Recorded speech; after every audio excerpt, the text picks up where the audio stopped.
আসসালামু আলাইকুম। আশা করি সবাই ভালো আছেন। তো আমাদের স্লাইডটা কি দেখা যাচ্ছে ঠিকঠাক মতো? তো আপনারা সবাই কেমন আছেন? দেখতে দেখতে আমাদের আজকে ম্যাথের চতুর্থ ক্লাস, আর আপনাদের এই ব্যাচের সাথে আমার চলছে আজকে সব মিলিয়ে 6th ক্লাস। 41তম বিসিএস প্রিলিমিনারি প্রস্তুতির এই ক্লাসে আপনাদের সবাইকে স্বাগতম। আপনার দূর দূরান্ত থেকে রাজধানী ঢাকা, বন্দরনগরী চট্টগ্রাম এবং অন্যান্য বিভাগীয় শহর এবং প্রত্যন্ত অঞ্চল থেকে যারা এই ক্লাস দেখছেন, অংশগ্রহণ করছেন, সবাইকে আমার এই ক্লাসে স্বাগতম। আজকে আমাদের 41তম বিসিএস প্রিলিমিনারি প্রস্তুতির ক্লাস এবং আজকে আমাদের বিষয় হলো গাণিতিক যুক্তি। আমরা আজকে আলোচনা করব লেকচার 4। এতে আছে সুদের হিসাব নিকাশ ও অন্যান্য। মূলত আজকে আমাদের ক্লাসটা প্রথম ভাগে আমরা সুদ নিয়ে আলোচনা করব, সুদের হিসাব নিকাশের উপায় সম্পর্কে, এবং এটা নিয়ে কিছু অঙ্ক আমরা সমাধান করব। তো আপনাদের সাথে আছি আমি আনোয়ারুল কবির। তো অনেকের সাথে হয়তো আজকে আমার প্রথম ক্লাস, এবং এই জন্য এখানে আমার নাম, আমার পড়াশোনা এবং আমি কি করি তার একটা সংক্ষিপ্ত বিবরণ দেওয়া আছে। তো আমরা চলে যাই সরাসরি আমাদের ক্লাসে। তো আমাদের আজকের প্রধান টপিক হলো সুদ। আমরা জানি যে সুদের দুইটা ধরন আছে, একটা হলো সরল সুদ আর একটা হলো চক্রবৃদ্ধি সুদ। সরল সুদ কোনটা? যেখানে আপনি সবসময় একই মূলধনের উপরে সুদ পাবেন, অর্থাৎ মূলধনটা কখনো পরিবর্তন হবে না, সেটা হলো সরল সুদ। আর চক্রবৃদ্ধি সুদ কোনটা? চক্রবৃদ্ধি সুদে সবসময় মূলধনের সাথে যে লেটেস্ট সুদটা যোগ হয়ে নতুন মূলধন তৈরি হবে। অর্থাৎ চক্রবৃদ্ধি সুদের সাথে সরল সুদের মৌলিক পার্থক্য হচ্ছে যে চক্রবৃদ্ধি সুদে মূলধনটা সবসময় নতুন ভাবে হিসাব করে নিতে হবে, অর্থাৎ মূলধনটা সবসময় রিনিউ হবে। কিন্তু সরল সুদের ক্ষেত্রে এটা হবে না। আপনি যদি 200 টাকায় খাটান সরল সুদে, তাহলে সবসময় 200 টাকার উপরেই সুদ হিসাব করতে হবে। কিন্তু চক্রবৃদ্ধির ক্ষেত্রে আপনি 200 টাকার উপর প্রথম বছরে যে সুদটা পাবেন, বা প্রথম পিরিয়ডের মধ্যে, প্রথম চক্রের মধ্যে যে সুদটা পাবেন, সেটা যোগ হয়ে নতুন মূলধন তৈরি হবে। তাহলে এটা হলো আসল পার্থক্য। আসলে মূল জিনিস হলো সরল সুদ বলেন, চক্রবৃদ্ধির সুদই বলেন, সবকিছু আসলে শতকরার হিসাব নিকাশের একটা বিশেষ পদ্ধতি। তো আমরা এখানে প্রথমে আলোচনা করব সুদের গাণিতিক সমতুল্যতা। এটা আমরা বোঝার চেষ্টা করব যে কেন আমি বললাম যে সবকিছু আসলে শতকরার হিসাব নিকাশের পদ্ধতি, এটা আমরা এখন একটু আলোচনা করব। তো আপনাদেরকে একদম ওয়ার্ম আপের জন্য প্রথমে একটা কোয়েশ্চেন দেওয়া হয়েছে, দেখেন আপনারা এটা একটু সলভ করেন। দেখেন সবাই, আমরা এটা আশা করি সবাই আমরা পারবো। এটা দুইটা অংশ আছে আমরা দেখতে পাচ্ছি। তো দুইটা অংশ আমরা প্রত্যেকে এটা পারি কিনা এবং বুঝি কিনা একটু দেখেন সবাই। তাহলে আমরা আমাদের সামনে এখন যে প্রশ্নটা আসলো সেটা হলো একটি টেবিলের, একটু শুরু করার আগে একটু মনে করিয়ে দিই যে মোবাইলটা আমরা এইভাবে ধরলে আমাদের কোয়েশ্চেন গুলো দেখতে সুবিধা হবে, আলোচনাটা বুঝতে সুবিধা হবে। তো এটাকে ল্যান্ডস্কেপ বলে। আপনারা এইভাবে ধরবেন, খাড়া করে ধরবেন না। যদি কোনো কারণে কমেন্ট সেকশনে আসতে হয়, কমেন্ট সেকশন দেখতে হয়, তখনই কেবল খাড়া করে ধরতে পারেন। তো যাই হোক, আমাদের প্রশ্নটা হচ্ছে একটি টেবিলের নির্মাণ খরচ 500 টাকা।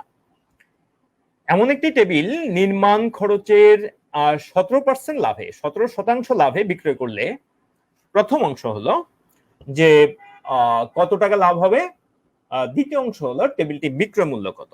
তাহলে আমরা ঝটপট এটা অ্যান্সার করে ফেলি। আমি দুইজনের কাছ থেকে অ্যান্সার পাচ্ছি, তিনজনের কাছ থেকে পেলাম। Very good.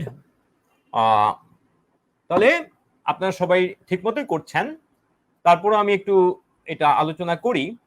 এটার সাথে লিঙ্ক করে করে আমি সুদে যাব। যদি এটা সুদের ব্যাপার না, এটা হলো আমরা দেখতে পাচ্ছি লাভ ক্ষতির ব্যাপার। কিন্তু আমি একটা কথা বলেছি যে সবকিছু আসলে শতকরার সাথে সম্পর্কিত। তো 500 টাকা হলো নির্মাণ খরচ, এবং নির্মাণ খরচের 17% লাভ। তাহলে লাভ হলো, আমরা এটা এই লাভ লাভ যদি আমরা বের করি তাহলে এটা হচ্ছে 500 টাকার 17%, তার মানে হলো 100 ভাগের 17 ভাগ, 100 ভাগের 17 ভাগ। তাহলে এখানে কাটাকাটি করলে আমরা পাচ্ছি 85 টাকা। তাহলে প্রথমটা আমাদের হয়ে গেল, প্রথমটার অ্যান্সার হলো 85 টাকা। ভেরি গুড, তাহলে প্রথমটা ডান। দ্বিতীয় অংশ আমরা 500 টাকার সাথে হিসাব করলে পেয়ে যাচ্ছি, 500 টাকার সাথে যোগ করলে 85 টাকা যোগ করলে আমরা পেয়ে যাচ্ছি। কিন্তু আমার কথা হলো এই অংশ যদি না থাকে, আমরা যদি একেবারে অঙ্কটা করতে চাই, তাহলে আমার প্রশ্ন হলো সবাই কিভাবে করব। এখন আমি দ্বিতীয় অংশের অ্যান্সার চাচ্ছি না, আমি চাচ্ছি দ্বিতীয় অংশ কিভাবে করব সেটা আপনারা একটু আমাকে বলবেন। আমি একটু দেখতে চাই, কমেন্ট সেকশনে একটু লেখেন যে কিভাবে করবা, একেবারে এক ধাপে। আমি কোনো যোগ করতে চাই না, মানে আমি ওই এই 500 টাকার সাথে আমি 85 যোগ না করে আমি সরাসরি কিভাবে বের করতে পারি।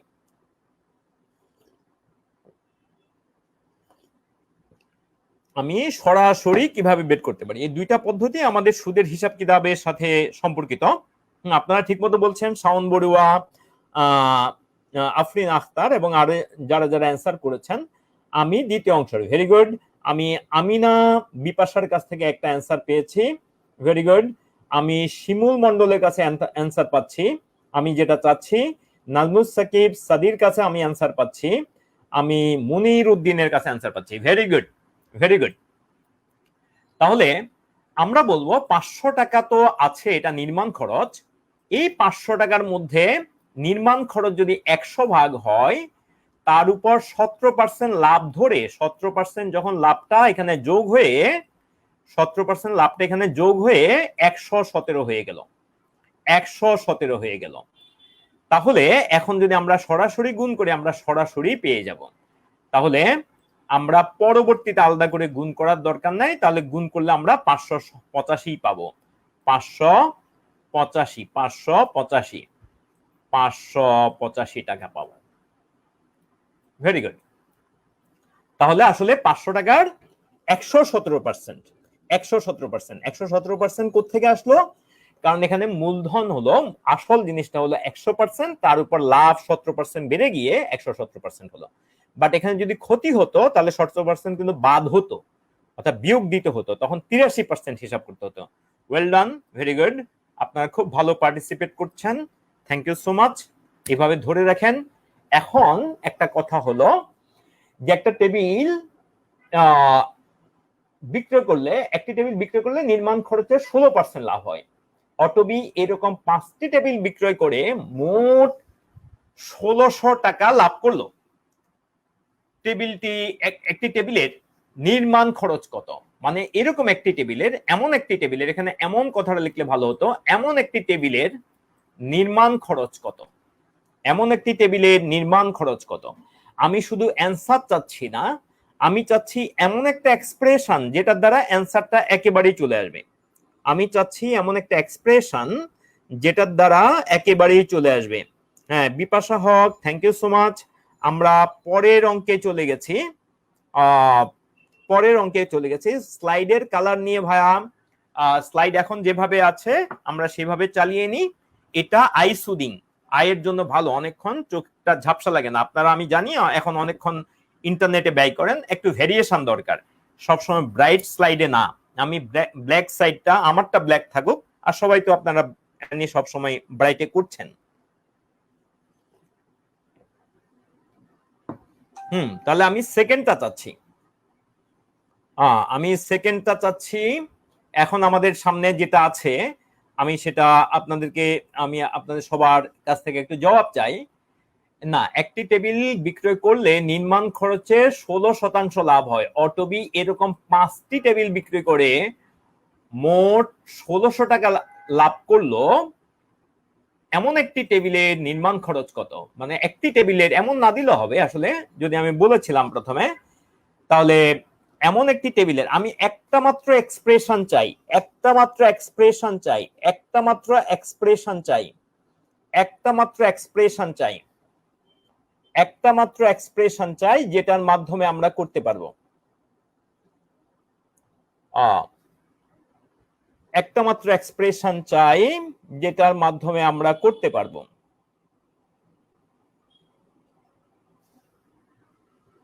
অনেকে দেখি এখানে বিজ্ঞাপন দেওয়া শুরু করেছেন। শাহানুর আলম, আপনাকে বলছি,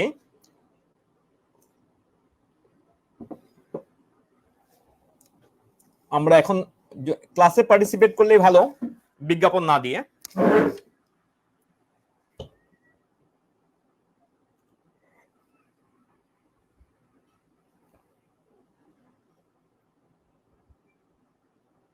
তাহলে একটি টেবিল বিক্রি করলে নির্মাণ খরচে 16% লাভ হয়। অটবি এইরকম 5টি টেবিল বিক্রি করে মোট 1600 টাকা লাভ করলো।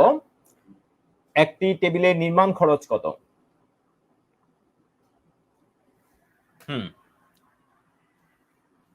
তাহলে আসেন আমরা একটা টেবিলের নির্মাণ খরচ লিখলাম এক্স, ধরলাম এক্স। কত শতাংশ লাভ? 16% লাভ। আমি ইংলিশে লিখছি 16/100। তাহলে এখানে এক্স ধরে কিন্তু একটা টেবিলের লাভ বের হয়ে আসলো। এরকম কয়টা টেবিল? 5টা টেবিল। মোট লাভ কত?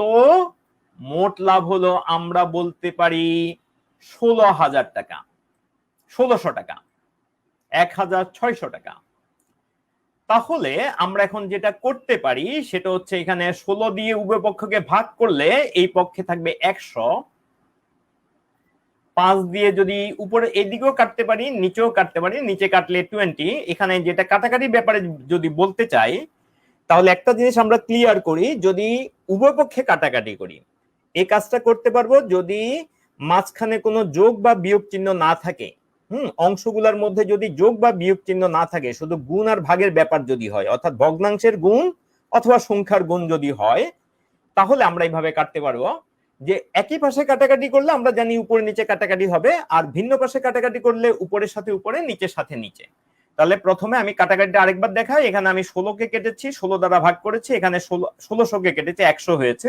উভয় পক্ষকে 16 দ্বারা ভাগ করা সমতুল্য, তাহলে এখানে 100 রয়ে গেল। এবার এই 5কে 5 দ্বারা কাটলাম, নিচের ভগ্নাংশকে 100 দ্বারা, হরকে আমি 5 দ্বারা কাটলাম, তাহলে 20 হলো। এখন x সমান আমাদের চলে আসলো কত টাকা? গুণ করলে 2000 টাকা। দেখেন তো সবাই, নিশ্চিত করেন তো এটা কি আমরা সবাই বুঝতে পেরেছি? এটা কি আমরা সবাই বুঝতে পেরেছি? Very good, well done. হ্যাঁ, অনেকেই করেছেন পুরো ব্যাপারটা, যোগ বিয়োগ এত লম্বানাস। যেমন সুমন আহমেদ, আপনি অনেকগুলো হিসাব করেছেন এবং এতে করে হিসাব বেশি করতে গিয়ে হিসাবের মধ্যে ভুল হয়ে গেছে। তাহলে দেখেন আমি একটু আবার বুঝিয়ে বলি। এটা হচ্ছে আমাদের নির্মাণ খরচ, একটি টেবিলের নির্মাণ খরচ। এটা হলো তার উপর 16% লাভ। এরকম 5টা টেবিল, তাহলে একটি টেবিলের নির্মাণ খরচের উপর 16% লাভ। এটা যখন হিসাব করলাম, একটা টেবিলের উপর লাভ চলে আসলো, 5টা টেবিল 5 দ্বারা গুণ করলে 5টা টেবিলের লাভ চলে আসলো। তাহলে এটা সর্বসাকুল্যে হয় 1600 টাকা। তাহলে এখান থেকে আমরা পাই x equals what? x equals 2000 টাকা। Very good. তাহলে দেখবেন আসলে সুদ কষার সাথে এটার সাথে কোনো পার্থক্য নাই। সুদ কষার সাথে এটার সাথে কোনো পার্থক্য নাই। আসেন এটা আমরা, যদিও যা শব্দের পার্থক্য আসলে, কিন্তু গাণিতিক দিক থেকে তেমন কোনো পার্থক্য নাই। আসেন আমরা পরের অঙ্কটা করি। একটু দেখেন, এক কর্জদাতা তার প্রদত্ত কর্জের উপর 16% সুদ নেন। তার কাছ থেকে একটি নির্দিষ্ট পরিমাণ কর্জ নেয় আসিমকে 5 বছর পরে মোট 16 টাকা সুদ দিতে হলো। আসিম ওই কর্জদাতা হতে কত টাকা ধার নিয়েছিলেন? আশা করি প্রশ্নটা আপনারা সবাই দেখতে পাচ্ছেন। একটু দেখেন তো আমাদের অঙ্কটা আসলে আগেরটাই কিনা।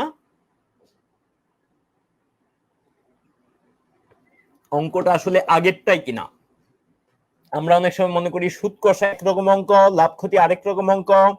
হ্যাঁ, এরকম অঙ্কের হাজারটা টাইপ বানিয়ে ফেলি। আসলে মূল জিনিসটা সব ক্ষেত্রে এক।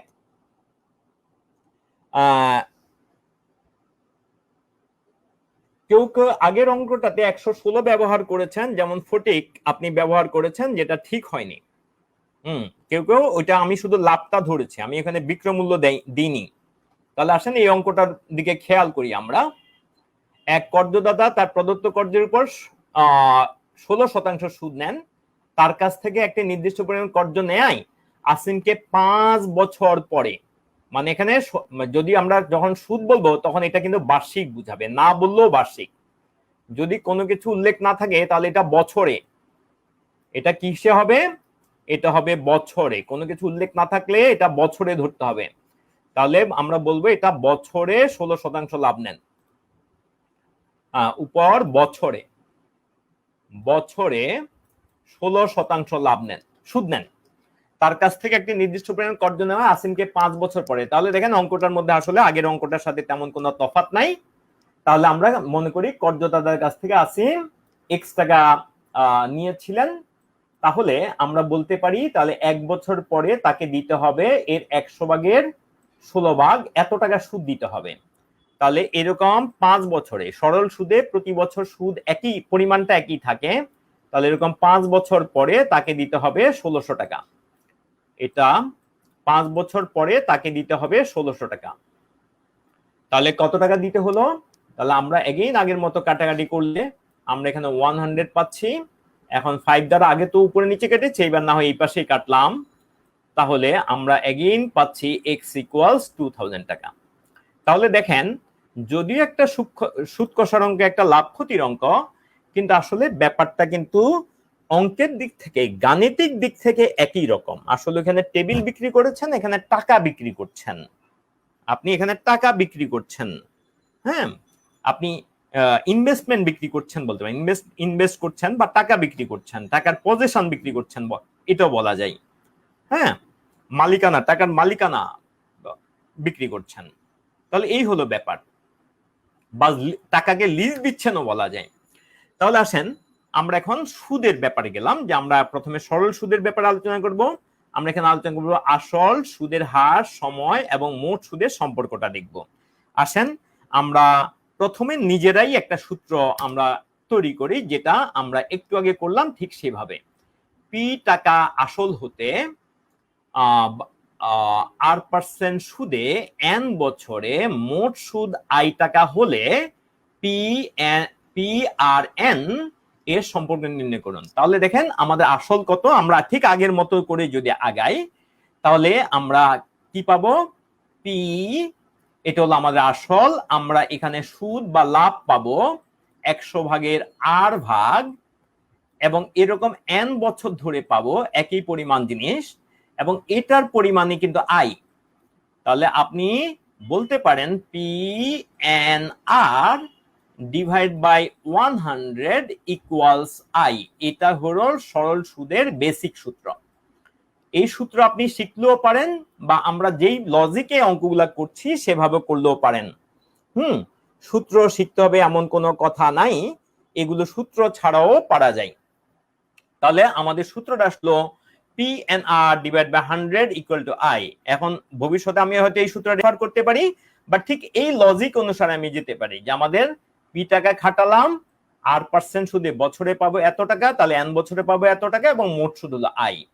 হ্যাঁ, তাহলে এটাই হলো আমাদের পি, আমাদের বলেছে পি আর এন এবং আই এর মধ্যে চারটা ভেরিয়েবল মধ্যে সম্পর্ক নির্ধারণ। এখানে দেখেন আমাদের মোট 4টা ভেরিয়েবল আছে, এই 4টা ভেরিয়েবলের মধ্যে যদি আমরা 3টা জানি তাহলে কিন্তু আমরা বাকিটা করতে পারবো। মাহবুব আক্তার, আপনারটাও ঠিক আছে, আপনি যেটা লিখেছেন, কিন্তু আপনাকে তখন আর এর মান অটোমেটিক আপনাকে ওই 1 এ কনভার্ট করে নিতে হবে, মানে এটাকে পার্সেন্টটাকে ভগ্নাংশ বানিয়ে নিতে হবে। আর আমি যেখানে আর বসাবো সেটাতে কিন্তু সরাসরি আমি আর এর মানটা বসাবো। হ্যাঁ, আপনি বলতে পারেন আমি তো দশমিকে বসাতে পারি, কিন্তু দশমিকে ক্যালকুলেটর ছাড়া হিসাব নিকাশ একটুখানি দেরি হয়ে যায়, আলটিমেটলি ভগ্নাংশটা ভাঙতে হয়। আচ্ছা, তাহলে আমরা এটা করলাম, যেহেতু আমাদের এই পরীক্ষাগুলো ক্যালকুলেটর ছাড়া করতে হয়, তাহলে আমরা এমন পদ্ধতিতে করব যেখানে আমাদের সময়টা কম লাগে। এখন আসেন শতকরা বার্ষিক 5 টাকা হার সরল সুদে 640 টাকার 2 বছর 6 মাসের সুদ কত টাকা? ঝটপট করে ফেলুন, আশা করি সবাই কোশ্চেনটা দেখতে পাচ্ছেন। শতকরা বার্ষিক 5 টাকা হার সরল সুদে 640 টাকার 2 বছর 6 মাসের সুদ কত? তাহলে প্রথমে 2 বছর 6 মাস, এই যে এখানে এই জিনিসটা আছে 2 বছর 6 মাস, এটাকে আমরা সাধারণ ভাষায় আমাদের চলিত ভাষায় মানে প্রচলিত ভাষায় আমরা বলতে পারি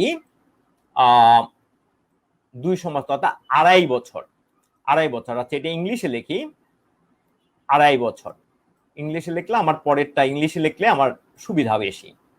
তাহলে 2.5 বছর আমরা বলবো 2/5 বছর। তাহলে আমরা যদি লজিক অনুসারে আগাই তাহলে আমাদের সুদের পরিমাণ আসবে, সুদ আই ইকুয়ালস আসবে, যদি আমরা সূত্র বসাই, সূত্র তো আমরা বসাতেই পারি কিন্তু সূত্র লিখতে গেলে তো একটা সময় নষ্ট, এই জন্য আমরা বলবো 640, এটা হলো আমাদের কি আমাদের আসল, এই টাকার উপর আমরা 5 টাকা হার, শতকরা বার্ষিক 5 টাকা, তার মানে 100/5 পাচ্ছি 1 বছরে। এরকম 2.5 বছর, তার মানে 2/5 বছর। এই হলো আমাদের হিসাব। তাহলে দেখেন আপনি সূত্র মনে রাখতে হচ্ছে না, যদি আপনি ভালো করে বুঝেন তাহলে আপনাকে আপনি সূত্র থেকেও বেঁচে যেতে পারবেন। তাহলে এটা আমরা কাটাকাটি করছি। এখন আমরা যদি 5 দিয়ে কাটি তাহলে এইটা এখানে থাকবে 2, এখন যদি এই 2 দিয়ে কাটি তাহলে থাকবে এখানে 32, এবং এই 2 দিয়ে কাটলে আমাদের থাকবে 16, তাহলে আমরা পাচ্ছি 80, 516 80 টাকা পেয়ে যাচ্ছি। তাহলে এটাই হলো আমাদের এর পরিমাণ। তাহলে আপনারা দেখেন এখানে আমি যদিও সূত্রটা লিখিনি, এবং সূত্র আসলে লেখার দরকার নাই, অর্থাৎ মাথার মধ্যে লজিকটা থাকলে হবে, মাথার মধ্যে সূত্রটা থাকলেও হবে, মাথার মধ্যে লজিক থাকলে হবে, মাথার মধ্যে সূত্র থাকলেও হবে। তো আসেন এগুলো আমরা সহজ অঙ্ক দিয়ে শুরু করেছি, ধীরে ধীরে আমরা এখন কঠিন অঙ্কের দিকে যাব, ধারাবাহিকভাবে যাই, আমরা রিলেট করে করে যাই। এই অঙ্কটা করে ফেলুন, আপনি যেভাবে ইচ্ছা করেন, আমরা যে পদ্ধতি দেখিয়েছি সেভাবে করতে পারেন, অন্য কোনো ভাবে করতে পারেন। আমাদের এখন আরেকটা অঙ্ক চলছে, শতকরা বার্ষিক 12 সমস্ত 2/1% হার সুদে কত টাকা 4 বছরের সুদ 100 টাকা হবে।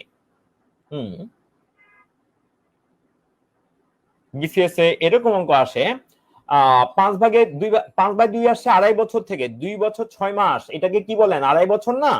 আমি মহসিন আর শারমিনকে বলছি, আগের অঙ্কটাতে 5/2 বছর আসছে 2.5 থেকে, ওইখানে আমি তো লিখে দিয়েছিলাম।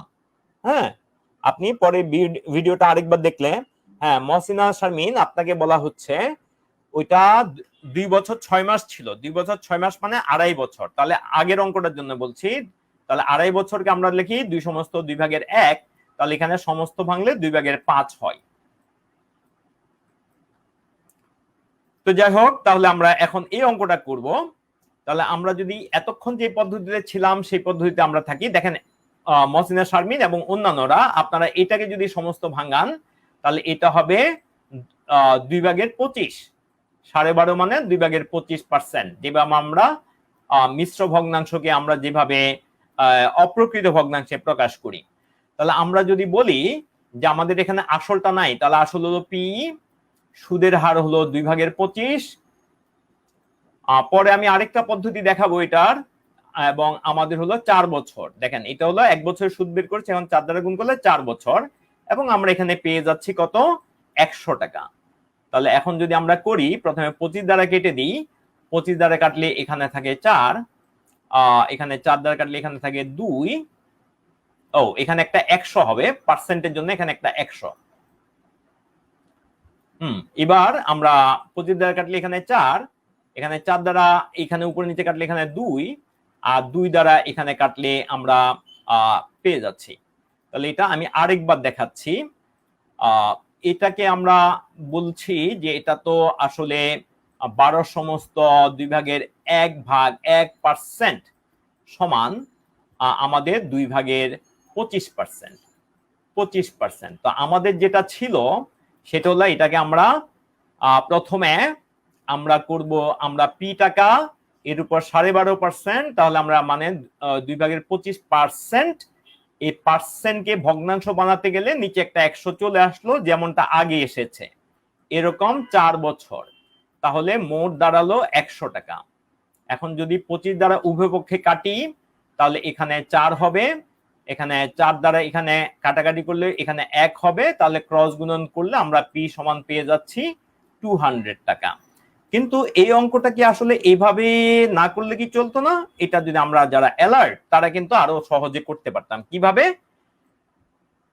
এত পার্সেন্ট সুদ মানে হলে 100 টাকা হলে বছরে পাবো 12.5 টাকা, তাহলে 100 টাকা এক বছর যদি 12.5 টাকা হয়, এক বছরে যদি 12.5 টাকা হয়, 100 টাকা এটা 100 টাকায়, তাহলে এক বছরে যদি 12.5 টাকা হয় তাহলে আমরা বলবো 12.5 টাকা, তাহলে আমরা বলবো 2 বছরে দাঁড়াবে, এটা বছর লিখছি বাম পাশেরটা, তাহলে 2 বছরে পাবো 25 টাকা এবং 4 বছরে পাবো 50 টাকা। 50 টাকা। এখন আমাদের একটা লজিক আমরা এভাবে দিতে পারি যে 50 টাকা পাইতে হলে আসল হইতে হবে 100 টাকা, তাহলে ডাবল পাইতে গেলে অর্থাৎ 100 টাকা পাইতে গেলে তাহলে আমাদের লাগবে 200 টাকা। অর্থাৎ আমরা ঔকিক নিয়মে অঙ্কটা ভালোভাবে করতে পারি। তাহলে ভেরি গুড, এটা আমাদের গেল। আমরা চলে আসি আমাদের পরবর্তী কোশ্চেনে।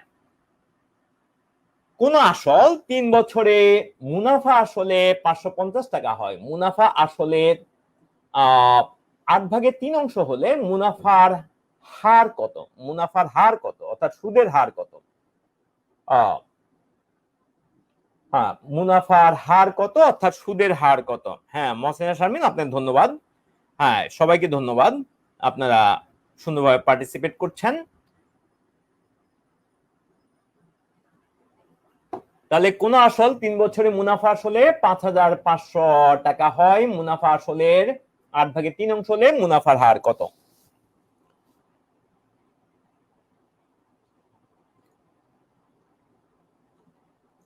একটু সবাই যদি বলেন। ভেরি গুড, কেউ কেউ বলছেন। এখানে আমার একটা কথা হলো, এই যে মুনাফা আসলে এত টাকা হয়, এই কথাটা এই অঙ্কের জন্য ব্যবহার না করলেও চলে, কারণ এখানে মুনাফা এবং আসলের একটা সম্পর্ক দিয়েছে। হ্যাঁ, যেমন আসলকে যদি আমরা বলি 8x, তাহলে মুনাফা বা আয়কে আমরা বলবো 8x এর 8x লিখেছি, 8x এর 3/8 মানে হলো 8/3। তাহলে কাটাকাটি করলে আমরা 3x পেয়ে যাই এবং আপনার 5,500 টাকা আবার যাওয়ার দরকার নেই। তাহলে আপনি লিখবেন আমরা যদি আগের মতো করে করি, তাহলে আমাদের আসল হলো দেখেন 8x, মুনাফার হার আমরা জানি না, তার মানে 100/r, n এর মান আমরা জানি 3 বছর এবং আমাদের এখানে আসে 3x। তাহলে দেখেন প্রথমে x কাটা চলে গেল, এরপরে 3 কাটা চলে গেল, তার মানে r সমান চলে আসে, দেখেন r সমান চলে আসে ক্রস গুণন করলে 100/8, r সমান চলে আসে 100/8, তার মানে কাটাকাটি করলে হবে 25/2।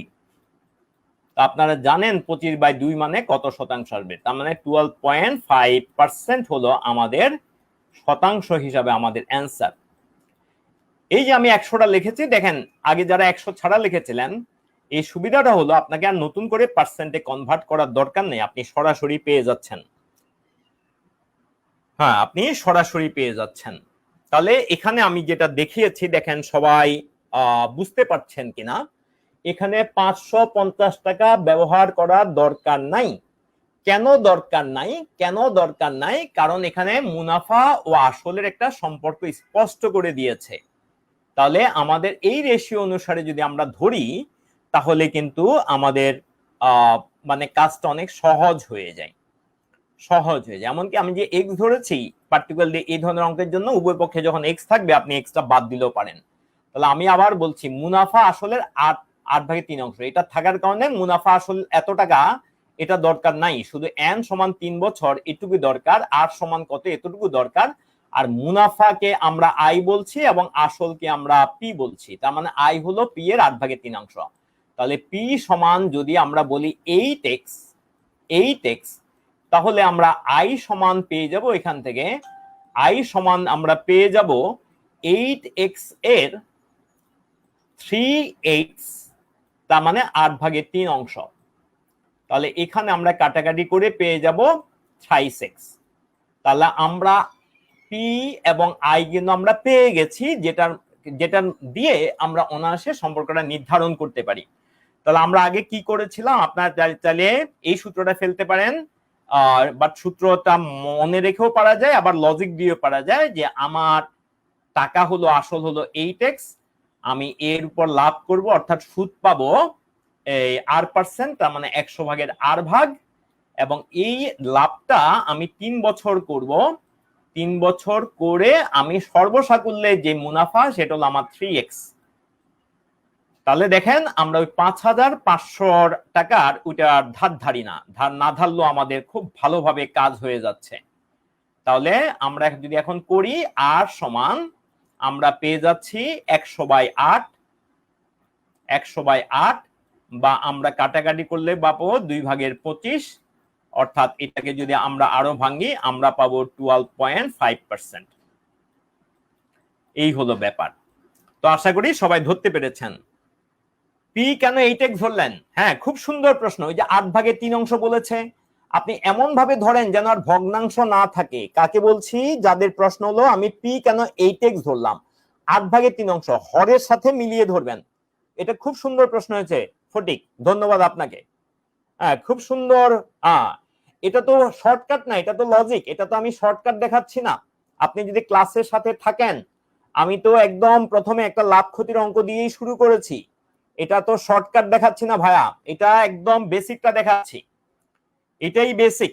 আপনার এর চেয়ে ভালো বেসিক আর হয় না, এবং এর চেয়ে কার্যকরী বেসিক আর হয় না। তাহলে আপনার জন্য আরেকবার বলছি, দেখেন এখানে মুনাফা আসলের 8/3 অংশ, মুনাফা আসলের 8/3 অংশ, তার মানে আসলটাকে 8 ভাগ করতে পারেন মতো ধরলেন, এই জন্য আমি 8x ধরেছি। এবার আপনি মুনাফার হিসাবে যান, আপনি সরাসরি 3x এমনি বসানো যায়। তারপর আপনাদেরকে গাণিতিক ভাবে দেখাচ্ছি, ভবিষ্যতে এটুকু আপনারা অ্যাভয়েড করতে পারবেন। এই যে 8 এর অংশটা, তাহলে 8/3 অংশ, তাহলে এই যে কাটাকাটি করলে দেখেন চলে আসে 3x। তাহলে ওই যে আমি আগে থেকে যেটা রিপিট করে আসি, আমাদের ব্যাপারটা হলো আমরা আগে থেকে অনেক সময় লজিকটা ধরি না, যার জন্য আমাদেরকে বারবার সারা জীবন এক নিয়মে চলতে হয়। এত টাকা দিয়ে একটু করে দিবেন স্যার, হ্যাঁ আমি দিতে পারি, কিন্তু সেটা তো দরকার না, এবং তাইতে আপনাদের আসলে টাইম ওয়েস্ট। আমি দেব, আপনি যেহেতু বলেছেন, তাহলে আমি বরং এই পাশে আমি এটা দিয়ে করব আর ওই পাশে ওইটা দিয়ে করব। তাহলে দেখেন এখানে আমি পাবো আপনাকে, এখানে আমি যদি আসলটা হলো আমার 8x, আমি এখানে 8/3 অংশ লাভ করব, আমার জায়গা পোষাচ্ছে না অবশ্য, 8/3 অংশ লাভ করব, এবং আমার মুনাফার হার হলো, না এটা তো একটু মুছে দিতে হবে,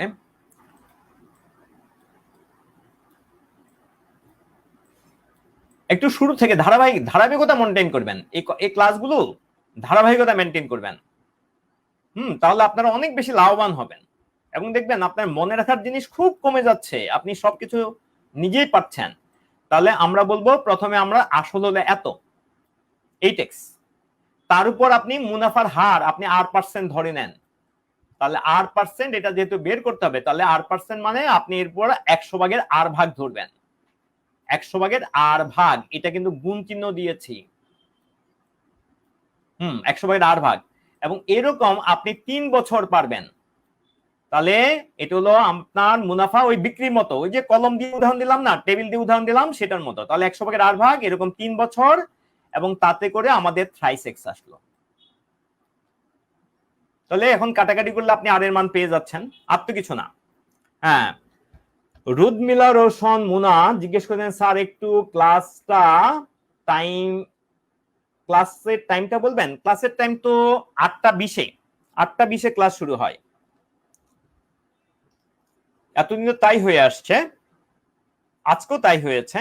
হয়তো ওই অনলাইনের একটা ইয়ের কারণে, বাফারের কারণে হয়তো বা একটু 2-1 মিনিট এদিক ওদিক হতে পারে, বাট আমাদের মানে 8টা 20-এ আমরা এআরে চলে যাই।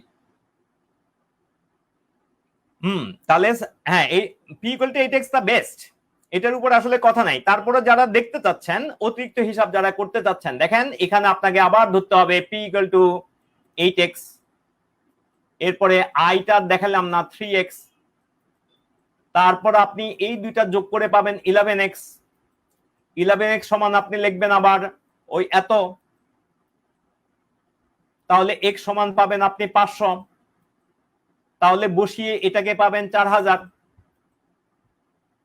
আর এটাকে পাবেন আপনি 1500 এবং সবকিছু বসিয়ে টসিয়ে আপনি কিন্তু আবার একই ক্যালকুলেশনে যাবেন।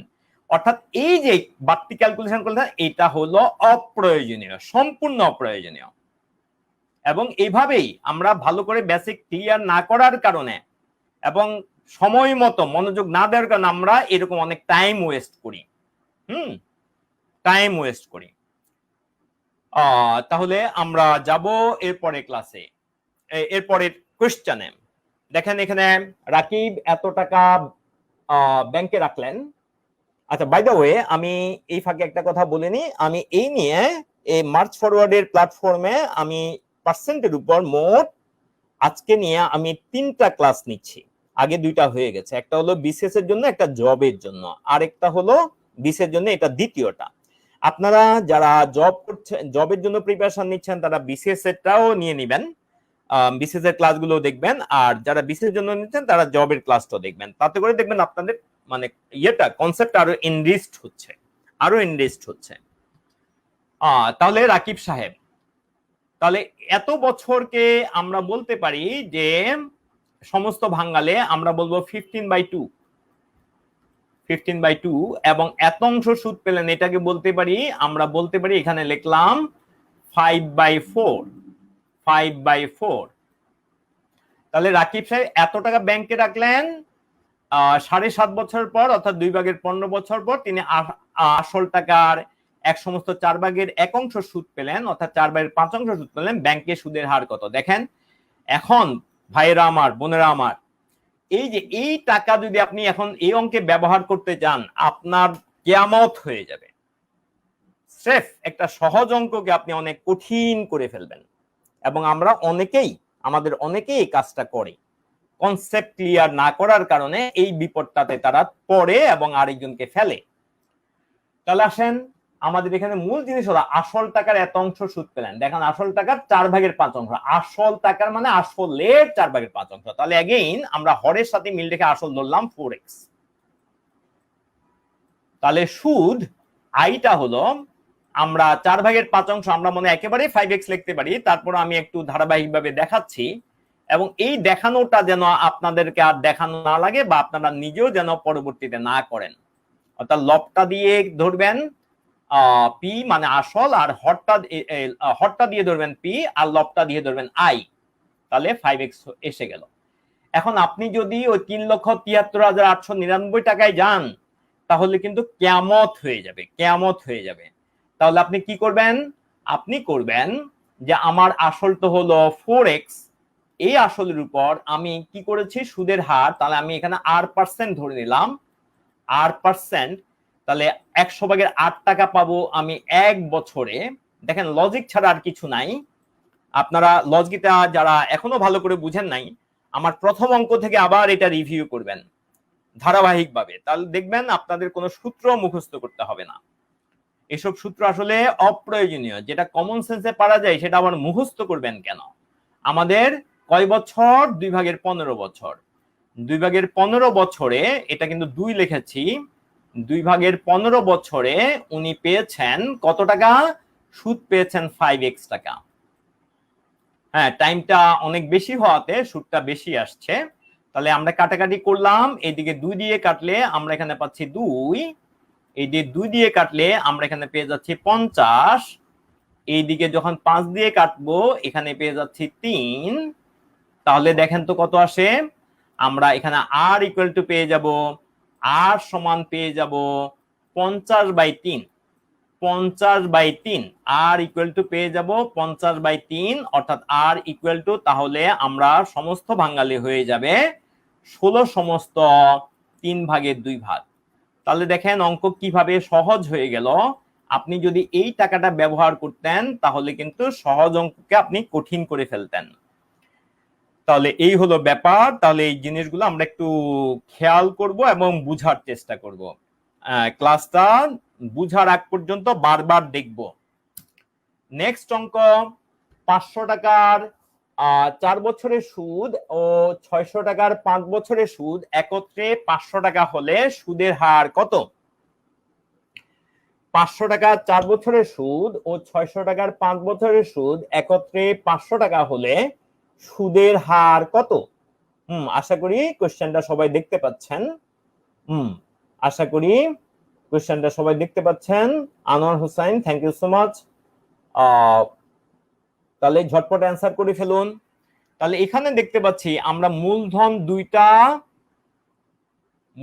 দুইটা বছরও দুইটা এবং একত্রে একটা সম্মিলিতভাবে একটা সুদ দেওয়া আছে। আমাদের কাছে সুদের হার কত, আমরা বরাবরের মতো এখানেও আর ধরে নেব। তাহলে প্রথম কথা হলো এই এবং দিয়ে আমরা এটাকে দুইটা অংশ করে ফেলবো। তাহলে সুদের প্রথম অংশ এবং সুদের দ্বিতীয় অংশ। তাহলে 500 টাকার এবং দিয়ে আমরা দুইটা অংশ করছি, এবং মানে এখানে প্লাস। তাহলে 500 টাকার R% মানে R% আর শতাংশ কত, তাহলে 100 ভাগের R ভাগ বরাবরের মতো, এবং এটা যেহেতু 4 বছর ইন্টু 4।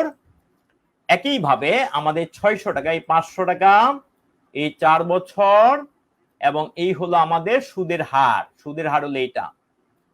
তাহলে আমাদের একইভাবে ওইখানে 600 টাকা আমরা করলাম, সুদের হার 100 ভাগের 1 বছরে পাবো এত ভাগ, এবং এরকম 5 বছরে পাবো, এবং তাতে করে আমাদের টাকাটা চলে আসবে 500 টাকা। আসলে আর কোনো ব্যাপার নাই, জটিলতা নাই। কাটাকাটি করেন, কাটা। তাহলে আমরা পেলাম 20R প্লাস 30R ইকুয়ালস আমরা বলবো 500 টাকা। তাহলে আমরা বলবো 50R ইকুয়ালস 500। তাহলে দেখেন আমরা যদি করি তাহলে আর এর মান সরাসরি 10 চলে আসলো, অর্থাৎ এখানে আর সমান পেলাম 10। যেহেতু আমরা পার্সেন্টে ধরেছি আর কে, তাহলে 10%। ডান, ভেরি গুড। তাহলে এইবার আমরা আরেকটা অঙ্ক দেখি। আশা করি সবাই ক্লিয়ার হয়েছেন। এবার সরল সুদের বেলায় আসল, সুদাসল, সময় এবং সুদের হারের সম্পর্কটা আমরা একটু দেখব। সরল সুদের বেলায় আসল, সুদাসল, সময় এবং সুদের হারের সম্পর্ক। আসেন এই অঙ্কটা প্রথমে আপনারা করেন। প্রথমে আমরা কমন সেন্স দিয়ে বা অৌকিক নিয়ম দিয়ে আমরা ভাববো, পরে আমরা একটা সূত্র ডেভেলপ করবো, এবং আপনারা পরে দেখবেন সূত্র দ্বারা ইফেক্টিভ হয় কিনা। আমার মনে হয় সূত্র দ্বারা ইফেক্টিভ হবে। যদি আমরা সূত্রটা ডিরাইভ করতে পারি তাহলে সূত্র দ্বারা ইফেক্টিভ হবে। তাহলে আমরা দেখি, তাহলে 4.5%। 4.5% মানে কি? 4.5% মানে আমরা বলবো 2/9%।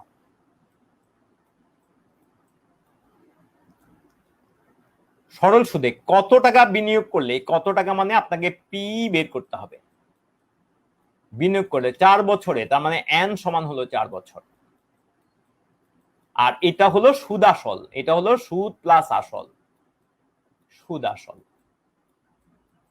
দেখেন এখানে কিন্তু সরাসরি সুদ দেওয়া নাই, এখানে সরাসরি কিন্তু আমরা এখানে সুদ পাচ্ছি না, সরাসরি সুদ পাচ্ছি না। তাহলে সরাসরি যদি সুদ না পেয়ে থাকি তাহলে আমরা কিভাবে করব? তো আমাদের কাছে দুইটা উপায় আমরা এখন করতে পারি। প্রথমে আমরা 100 টাকায়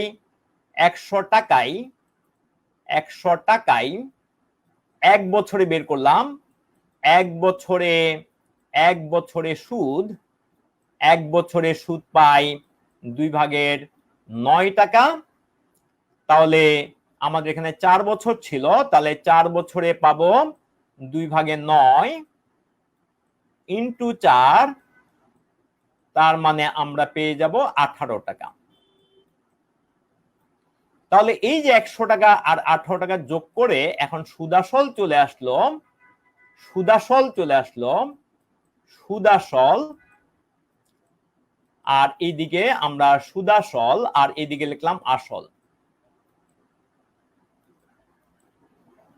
তাহলে সুদাসল চলে আসলো, দেখেন এই 18 টাকা আর ওই 100 টাকা, তাহলে 118 টাকা। আমরা 4 বছরের সুদ আর আসল যোগ করে দিলাম, তাহলে 118 টাকা থেকে পাবো আমরা 100 টাকা, 1 টাকা থেকে আমরা পাবো 118 ভাগের 100 টাকা, এবং আমরা 826 টাকা থেকে পাবো 826 টাকা থেকে পাবো আমরা ওকিক নেমে করে ফেললে 118 ভাগের 100 ইন্টু 826, তাহলে এখানে যদি কাটাকাটি করেন 18, আপনি দেখেন একদম মানে 7 8 56, এবার 7 দিয়ে দেখেন বরাবর 7 বাদ যাবে, যেহেতু 7 8 56 সাথে মিলে, তাহলে 118 কে 7 দ্বারা গুণ করেন 826ই হয়, তাহলে এখানে আমরা পেয়ে যাচ্ছি 700 টাকা, এবং আমাদের অঙ্ক এইভাবে শেষ। কিন্তু এইভাবে যেহেতু আমাদেরকে কয়েকটা স্টেপে করতে হয়, যার জন্য আমি মনে করছি একটু সূত্র দ্বারা যদি আমরা দেখে নিতে পারি সেটা আমাদের জন্য অনেক ভালো হয়। আমরা যদি একটু সূত্র দ্বারা যদি দেখে নিতে পারি তাহলে এটা আমাদের জন্য অনেক ভালো হবে।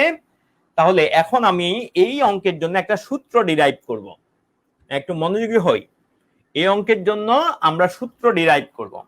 তাহলে আগের মতো করলে আমরা মোট সুদ পাবো আমরা পি টাকা তো খাটিয়েছি আর পার্সেন্ট হারে, তার মানে 100 ভাগের আর ভাগ পাবো, এবং এটা যদি n বছর ধরে খাটাই তাহলে n দ্বারা গুণ হয়ে গেল, তাহলে আমরা পাবো পি ইন্টু, এটাকে যদি একসাথে রাখি তাহলে 100 ভাগের nr। পি কে কেন রাখলাম না একটু পরে দেখবেন। তাহলে সুদ আসল মানে হলো সুদ প্লাস আসল, এটা আমরা নাম দিতে পারি টোটাল, এটাকে আমরা নাম দিতে পারি টোটাল।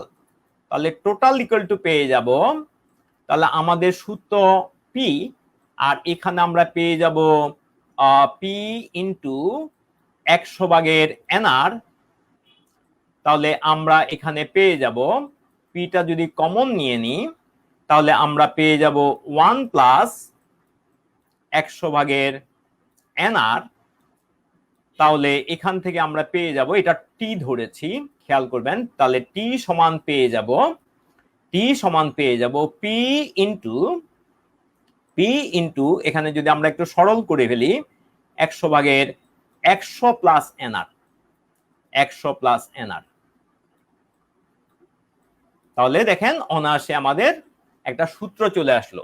তাহলে টোটাল মানে সুদ আসল সমান আসল অর্থাৎ পি ইন্টু উপরে থাকবে 100 প্লাস nr, নিচে থাকবে 100। তাহলে এই সূত্রটা আমরা এটাকে ডান বাম যে কোনোটাতে লিখতে পারি, টোটালটা যদি ডানা থাকে সেটা ডান পাশে লেখাই ভালো। তাহলে দেখেন এই সূত্রটা যদি আমরা পরের অঙ্কের জন্য ব্যবহার করি, মানে আগের অঙ্কটার জন্য ব্যবহার করি, তাহলে আমাদের সূত্রটা কি দাঁড়ালো, পি ইন্টু 100 ভাগের 100 প্লাস nr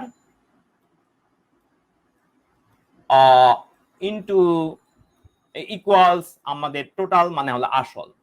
এটা যদি আপনার মাথায় থাকে তাহলে এইবার আপনি এটা আপনি বলতে পারেন এখন সিটি বলার দরকার নাই, কারণ টোটাল ওইটা কম্পাউন্ড ইন্টারেস্টের জন্য রাখেন। আমি তাহেরা ফেরদৌস সাপলাকে বলছি সিটা সাধারণত কম্পাউন্ডিং এর জন্য ব্যবহার করে, সি মানে কম্পাউন্ডিং, ওইটা সি এর অন্য কোনো মিনিং আসে না। তাহলে দেখেন আমরা পি এর ভ্যালু বের করছি, আর এখানে 100, তাহলে 100 n এর ভ্যালু আগের মতো 4 বছর 4, আর এর ভ্যালু এটাকে আমরা বলতে পারি 9/2, সমস্ত ভাঙালে 9/2, তার মানে 9/2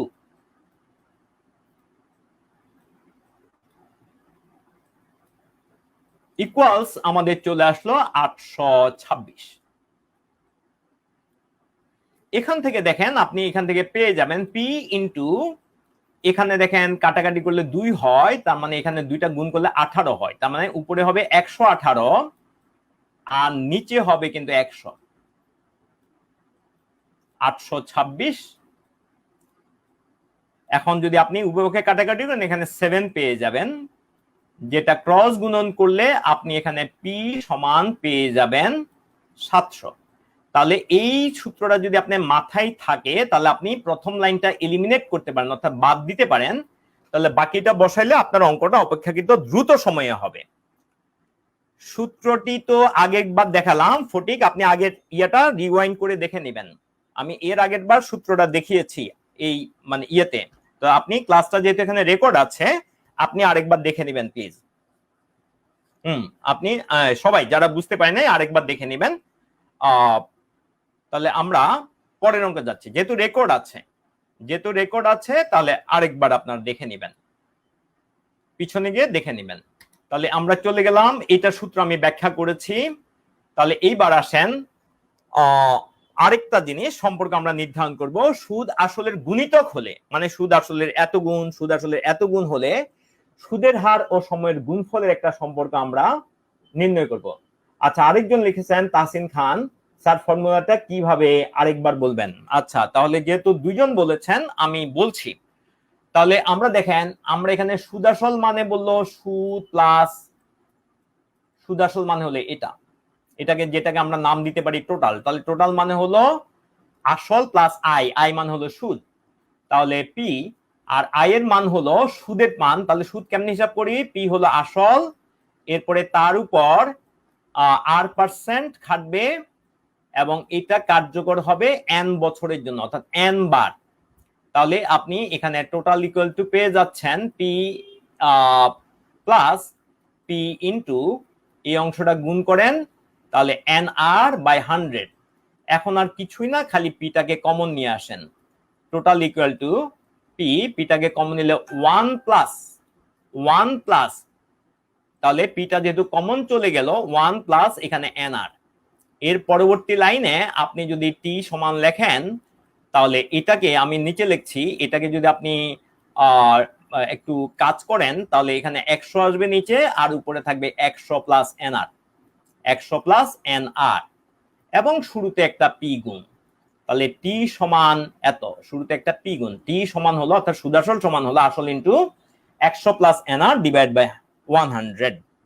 হ্যাঁ, তাহলে এটা যেহেতু সুদাসল দেওয়া আছে, আলাদাভাবে সুদ বা আসল বা সুদাসলের কোনো সম্পর্ক, কোনো অনুপাত কিছুই যেহেতু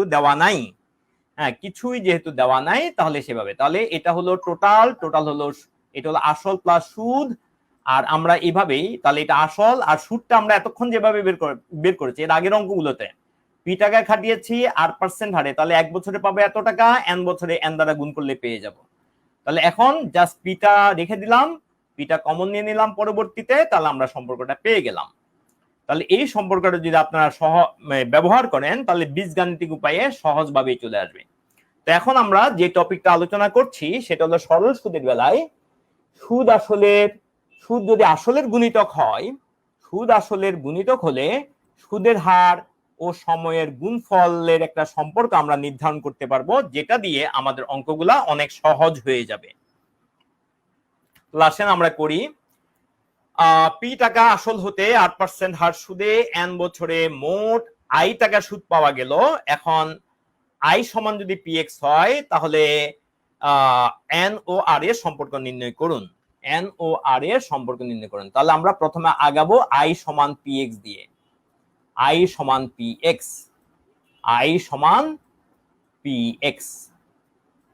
এখন আই সমান কত? আই তো হলো সুদ, তাহলে সুদটা জন্য কেমনি হিসাব করে? পি ইন্টু সুদের হার 100/r, আর এটা কার্যকরী হবে n বছরে, তাহলে ইকুয়ালস px। ডান পাশেরটা ডান পাশে বসিয়ে, তাহলে উপপক্ষ থেকে পিপি ক্যান্সেলড হয়ে গেল। তাহলে আমরা পাচ্ছি nr সমান 100x। এই x মানে কিন্তু ওই কত গুণ, তার মানে সুদ আসলে nr এর গুণফল হলো সুদ আসলে যত গুণ তত শ। আমরা সংক্ষেপে বলতে পারি nr এর মান হলো, nr এর গুণফল হলো সুদ আসলের যত গুণ তত শ। আমরা nr এর গুণফল বলতে পারি সুদ আসলের যত গুণ তত শ। Very good. তাহলে আমরা এবার এটার ভিত্তিতে একটা অঙ্ক করার চেষ্টা করি। আপনারা ঝটপট দেখেন তো, এই অঙ্কটা করে ফেলেন তো, ঝটপট এই অঙ্কটা করে ফেলেন।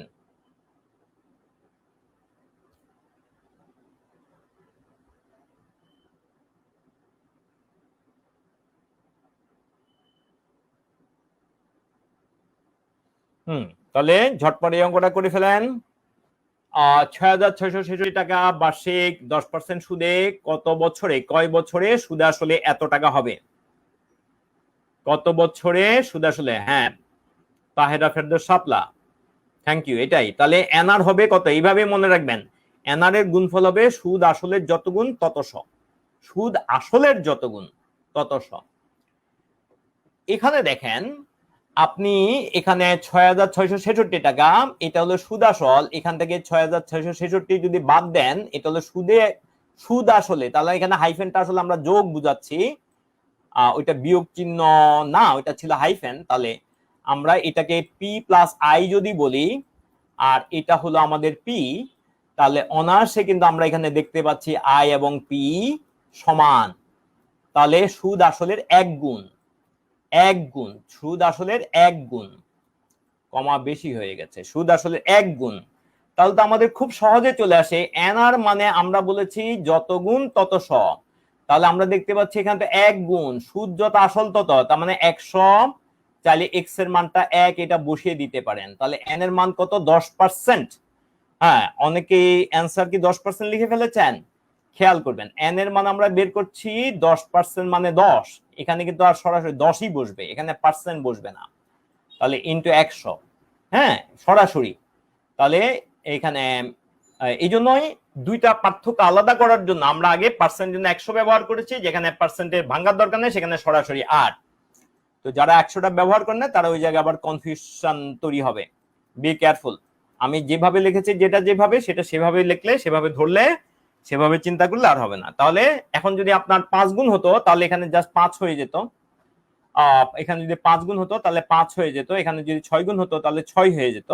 তাহলে ব্যাপারটা আপনারা এটাই মনে রাখবেন, সুদ আসলে যত গুণ এনআর এর গুণফল হলো তত শ, সুদ আসলে যত গুণ এনআর এর গুণফল হলো তত শ। তাহলে আসেন অঙ্কটা একটু চেঞ্জ করে দিয়ে দেখি, অঙ্কটাকে একটু চেঞ্জ করে দিয়ে একটু দেখতে চাই। মনে করেন আমি এখানে লিখতে চেয়েছি সুদ আসলের, এখানে সুদ আসলের আমরা বলতে পারি, আচ্ছা এখানে মনে করেন 33,000 যদি হয়, 33,330, 33,330, এটা যদি 33,330 হয়, 33,330 যদি হয়, তাহলে কি হবে? তাহলে আমরা দেখতে পাচ্ছি এটা হলো এটার 5 গুণ, এটা হলো এটার 5 গুণ, দেখেন 5 গুণ, তার মানে পি প্লাস আই সমান হলো, এটা যেহেতু 5 গুণ আমরা দেখতে পাচ্ছি, তার মানে আমরা বলবো 5 ইন্টু পি। তার মানে আই এর মান হবে, সুদ আসলের আসলে 4 গুণ হয়, সুদ আসলের কত গুণ হয়, 4 গুণ হয়। তার কোনো ব্যাপার নাই। তাহলে আপনি বলবেন 400, এনআর সমান 400 অথবা 100 ইন্টু 4, যেটা আপনার কাছে ভাল লাগে, 100 ইন্টু 4। হ্যাঁ,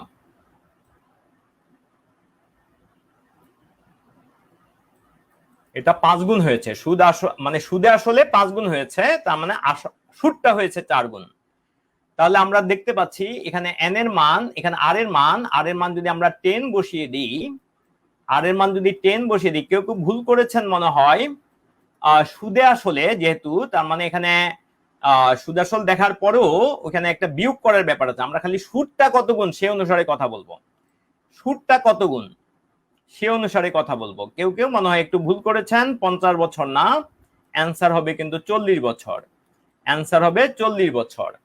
এর আগের অঙ্কে আমরা দেখতে পেয়েছি, এর আগের অঙ্কে আমি যদি একটু এটাকে একটু ভিন্ন কালি দিয়ে দেখাই, এটা না মুছে, তাহলে আগের অঙ্কে আমরা দেখতে পেয়েছিলাম যখন এত ছিল তখন আই ছিল কিন্তু 2p এর সমান, আই ছিল পি প্লাস আই ছিল, পি প্লাস আই ছিল 2p এর সমান, যার জন্য আই সমান পি ছিল আগের অঙ্কে, যার জন্য মান 1 বসছিল। আমি অবশ্য প্রথমে দেখানোর সময় বিয়োগ করে দেখিয়েছিলাম, আর এখানে বিয়োগ টিয়োগ করা যেহেতু ঝামেলা, আমি লক্ষ্য করেছি এটা কত গুণ, তাহলে পেয়েছি সুদে আসলে পি এবং আই মিলে হলো 5 গুণ, তার মানে বিয়োগ করলে পিটা যদি ওই পাশ থেকে বাদ দিয়ে আই হলো 4 গুণ, তাহলে আমাদের অ্যান্সার আসবে কিন্তু 40 বছর। তাহলে সুদ আসলে কত বছর সেটার উপর নির্ভর করে সূত্র না, সূত্রটা কিন্তু সুদ আসলের কত গুণ, অর্থাৎ সুদের সাথে আসলটা কত গুণ হচ্ছে, সুদটা কত গুণ হচ্ছে এটাই। হ্যাঁ, মারুফ হোসেন, আপনি আরেকবার খেয়াল করবেন, আরেকবার খেয়াল করেন, তাহলে আপনার জন্য আমি আরেকবার বলছি, আপনারা খেয়াল না করে খুব সহজে কিছুই বুঝি না, এগুলা খুব সহজে বলে ফেলেন, একটু মনোযোগ দিবেন। এটাকে দেখেন, এটা হলো সুদে আসলে, তার মানে সুদ প্লাস আসল, এবং এই টাকার দেখেন দ্বিগুণ হলে এত টাকা, দ্বিগুণ, তার মানে কার দ্বিগুণ, তাহলে এটা হলো পি এর দ্বিগুণ, তাহলে পি সমান কত, তাহলে পি সমান এখানে কিন্তু দেখেন আই সমান কিন্তু এখানে দেখেন পি এর সমান, অর্থাৎ সুদ আসলের এক গুণ, সুদ আসলের এক গুণ, যার জন্য এনআর এর মান হয়েছে 100 ইন্টু আই, 100 ইন্টু 1, যেখানে আর এর মান আপনি 10 বসালে আপনি এন এর মান পেয়ে যাচ্ছেন 10, এন এর মান পেয়ে যাচ্ছেন 10। মারুফ হোসেন, আপনার জন্য আবার বলছি, মারুফ হোসেন, তাহলে এইবার দেখেন আপনি এখানে পরবর্তীতে আমি এটাকে করেছিলাম 33,330, তাহলে এটা দেখেন ঠিক বরাবর 5 গুণ হলো, এটা 5 গুণ, তার মানে এটা কিন্তু সুদ আসল, অর্থাৎ সুদ প্লাস আসল, তাহলে আমরা বলতে পারি সুদ প্লাস আসল সমান আসলের 5 গুণ, তার মানে আই সমান আসলে 4 গুণ, পি একটা বাদ গেছে, পি যদি একটা কেটে দেন তাহলে আপনি ভালো করে বুঝতে পারছেন। তাহলে এখন আমাদের যে সুদ এন আর সমান যে 100 ইন্টু এক্স ছিল, 100 ইন্টু এক্স, সেই এক্সটাই কিন্তু এই 4, সেই এক্সটাই কিন্তু 4, তাহলে এখানে বসাই দেন, আর এর মান যদি 10 হয়, এক্স এর মান যদি 4 হয়, তাহলে আপনি এখন বসাই দেন, এখানে শূন্য শূন্য কাটলে এখানে এন এর মান পেয়ে যাবেন 40 বছর। এগুলো সব জায়গায় এই ধরনের অঙ্কগুলো থাকে, সব জায়গায় এই ধরনের অঙ্কগুলো থাকে। তাহলে আমরা এটা করতে পারলাম, এটা বুঝলাম। দেন আমাদের এখন সরল সুদের একক অংশ এক এক হারে, এরকম একটা অঙ্ক, সরল সুদের একক অংশ এক এক হারে, সরল সুদের একক অংশ এক এক হারে।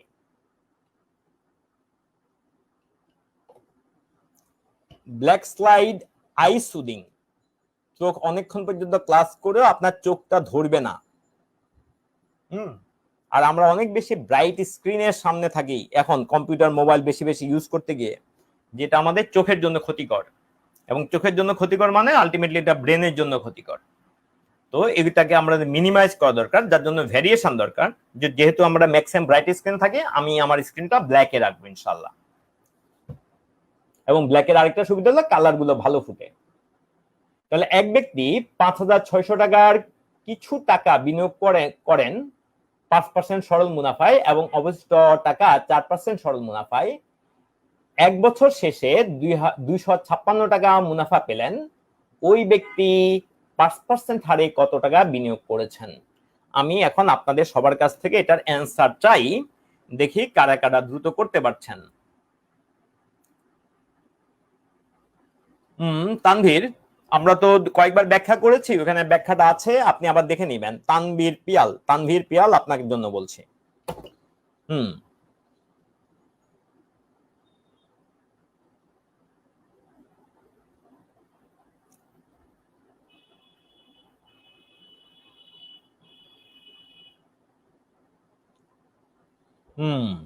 Sabikun Naharima, thank you. সারা বিশ্বে যারা কম্পিউটার প্রোগ্রামার আছেন, তারা অনেকক্ষণ ধরে কম্পিউটার ইউজ করেন বলে ম্যাক্সিমাম কিন্তু ব্ল্যাক স্ক্রিনের সামনে কাজ করেন, এবং স্ক্রিন মানে অনেক কিছু প্রোটেকশন আমাদের দরকার। হ্যাঁ, এগুলোর অনেক সমস্যাও আছে, কিন্তু এগুলো আমরা অ্যাভয়েড করতে পারবো না, এই জন্য সমস্যাগুলো আমরা মিনিমাইজ যতটা করতে পারি।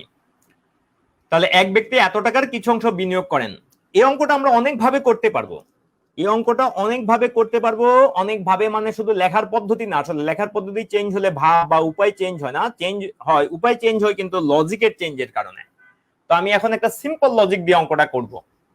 তাহলে দেখেন, কিছু টাকা তিনি 5% সরল সুদে বিনিয়োগ করেন, 5% সরল মুনাফায়, বা সরল সুদে এবং কিছু টাকায় 4% সরল মুনাফায় বিনিয়োগ করেন, কিছু টাকা 5% সরল মুনাফায় আর কিছু টাকা 4% সরল মুনাফায় বিনিয়োগ করেন, তাহলে আমরা এখানে বলতে পারি, এখানে একটা সিম্পল লজিক আমরা এইভাবে দিতে পারি যে সব টাকায় যদি 4% হারে হতো তাহলে কি হতো, সব টাকায় যদি 4%, যেহেতু 5% বের করতে হবে তাহলে অন্যটা হিসাব করি, সব টাকায় যদি 4% হারে বিনিয়োগ করা হতো তাহলে কি হতো। এখানে কিন্তু 1 বছরের কাজ, সুতরাং আমাদের কাজটা সহজ আছে।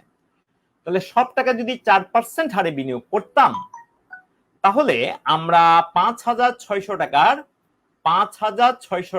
4% সুদ পেতাম, 100 ভাগের 4 ভাগ সুদ পেতাম, এবং সেটা আসতো 156 ডাবল করলে হয় 112, সুতরাং আবার ডাবল করলে হয় 224।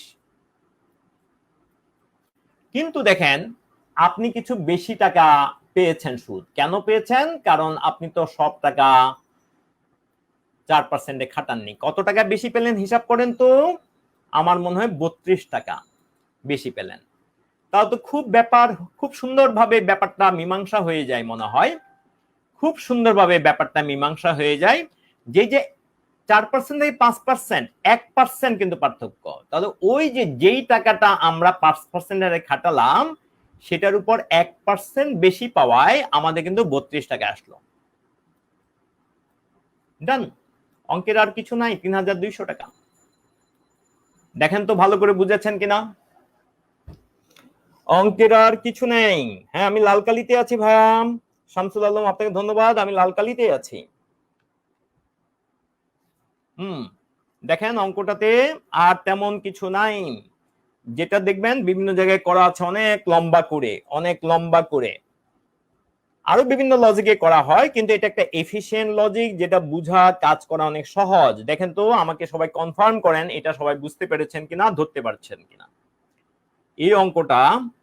এই অঙ্কটা যেহেতু আমি ইম্পর্টেন্ট মনে করছি, তাহলে আপনারা একটু দেখেন, এটা আমি সবার এখন দেখতে চাই যে সবাই এটা ঠিকমতো বুঝতে পেরেছেন কিনা।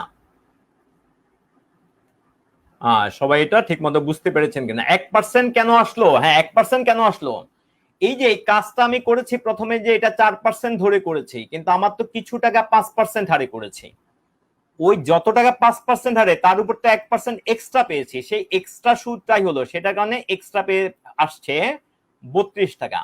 তাহলে এক্সট্রা পার্সেন্টেজ থেকে এক্সট্রা সুদ পেয়েছি 32 টাকা, এক্সট্রা পার্সেন্ট থেকে এক্সট্রা পেয়েছি 32 টাকা। হ্যাঁ, ভেরি গুড, আমি আরেকবার বলছি, আমি আরো একবার খেয়াল করেন, আমরা কিছু টাকা বিনিয়োগ করেছি 5% হারে, কিছু টাকা বিনিয়োগ করছি 4% হারে, এবং এই 5% এবং 4%-এর সংমিশ্রণে পেলাম হলো 256 টাকা। এখন আপাতত আমরা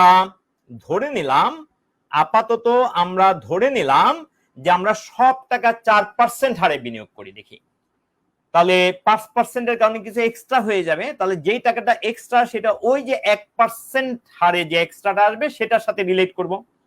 তাহলে প্রথমে এই 4% হারেই যদি পুরো টাকা খাটাতাম তাহলে 5,600 টাকার উপর 4% সুদ পেতাম পুরা টাকায় 4% হারে, পুরা টাকায় 4% হারে। তাতে করে আমাদের সুদ আসলো, কাটাকাটি করেন এবং 56-কে 4 দ্বারা গুণ করলে দেখেন 224 পান কিনা, 224 পান কিনা, এতটুকু কনফার্ম করেন। হ্যাঁ, আমি ব্যাখ্যা করছি, আফসানা জামান জেমি, আমি এটা ব্যাখ্যা করছি।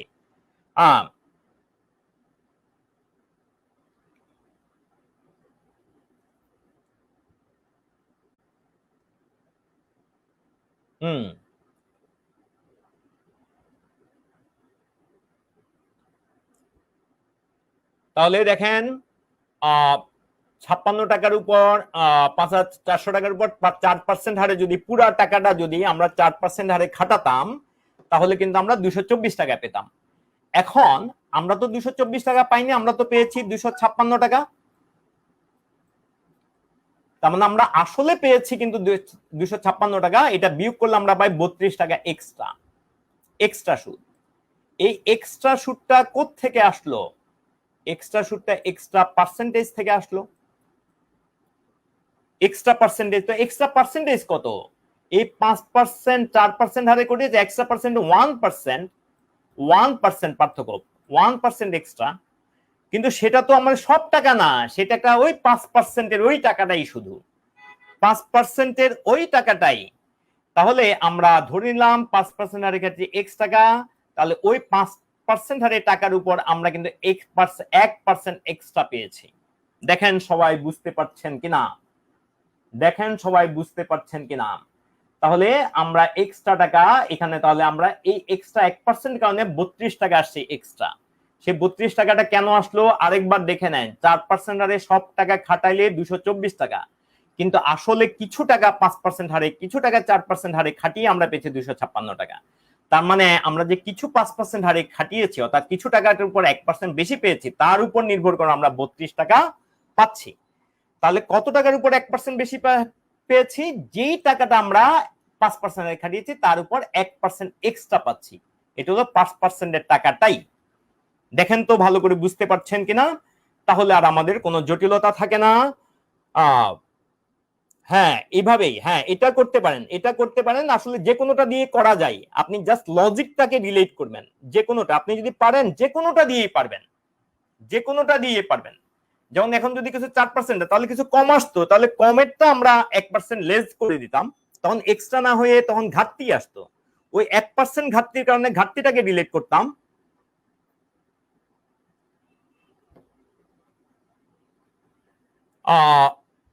একজন লিখেছে এত না লিখে এক্স টাকা কেন লিখেছি? এক্সট্রা তো না, এখানে পুরো টাকা তো আমরা এই 5% খাটাইনি ভাইয়া।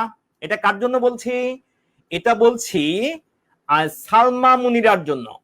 সালমা মুনিরা, আপনার জন্য বলছি যে আমরা 5,006 টাকা না লিখে এক্স টাকা, আপনি পুরো টাকা কি 5% হারে খাটিয়েছেন নাকি একটা অংশ বিশেষ 5% হারে খাটিয়েছেন? নিজেকে জিজ্ঞেস করুন। এবং সে অংশ বিশেষটা কত টাকা, 5% হারে কত টাকা খাটিয়েছেন সেটাই চাচ্ছে। তাহলে 5%-এর যে টাকাটা খাটিয়েছেন তার উপরে তো আপনি এক্সট্রাটা পেয়েছেন। আপনি সব টাকার উপর তো 1% এক্সট্রা পাননি, সব টাকার উপর কমনলি আপনি 4% পেয়েছেন, একটা অংশের উপর 1% বেশি পেয়েছেন। সেই একটা অংশ হলো x টাকা, তার উপর 1% বেশি, তাতে করে 32 টাকা বেশি হয়ে গেল। আশা করি আমরা এটা ধরতে পেরেছি। তাহলে আমরা এটা আশা করি ছাড়তে পারি। কেউ যদি এখন প্রশ্ন করেন, এখন যদি আমি কোনো প্রশ্ন পাই এটা জবাব দেব। আর যদি আমরা না পাই, যেহেতু আমি কয়েকবার বললাম, তাহলে আমি অনুরোধ করব পরে আবার এটা ভালো করে দেখে নেওয়ার জন্য।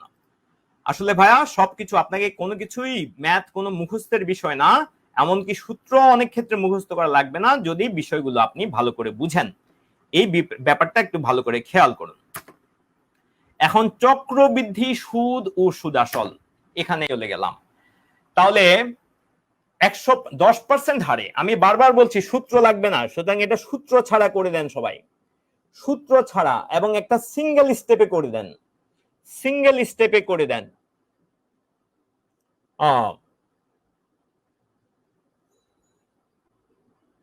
নাজমুল এটা আপনার হোমওয়ার্ক।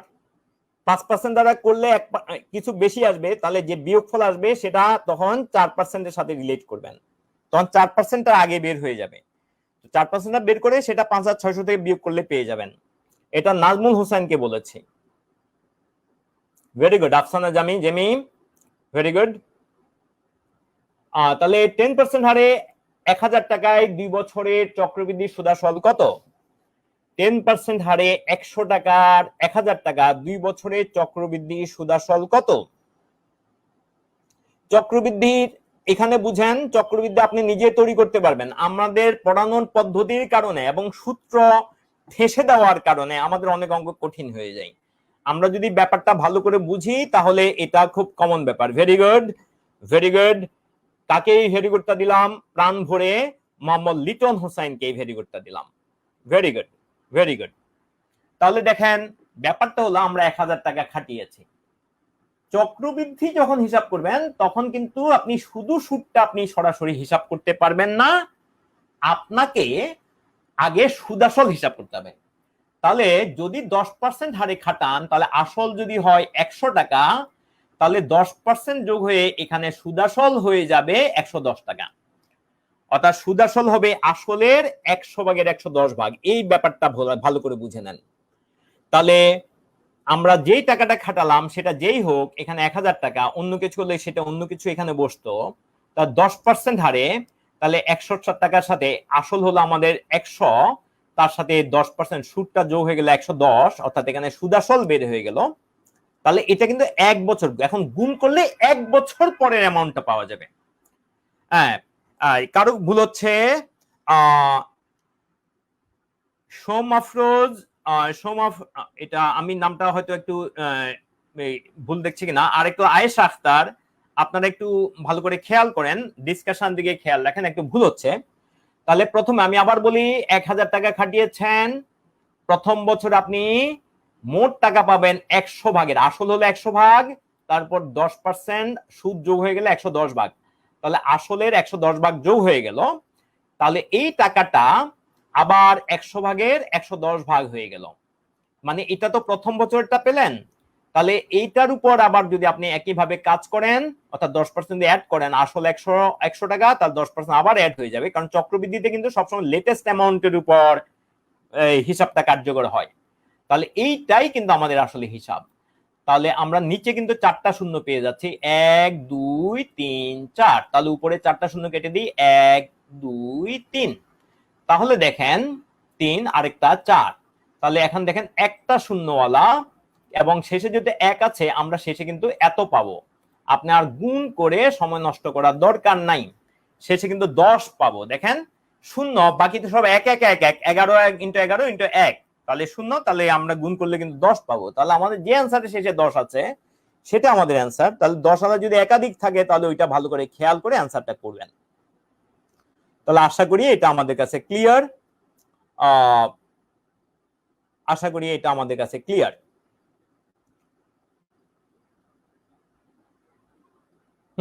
সবাই দেখে নেন, কোনো প্রশ্ন থাকলে ঝটপট বলে ফেলুন।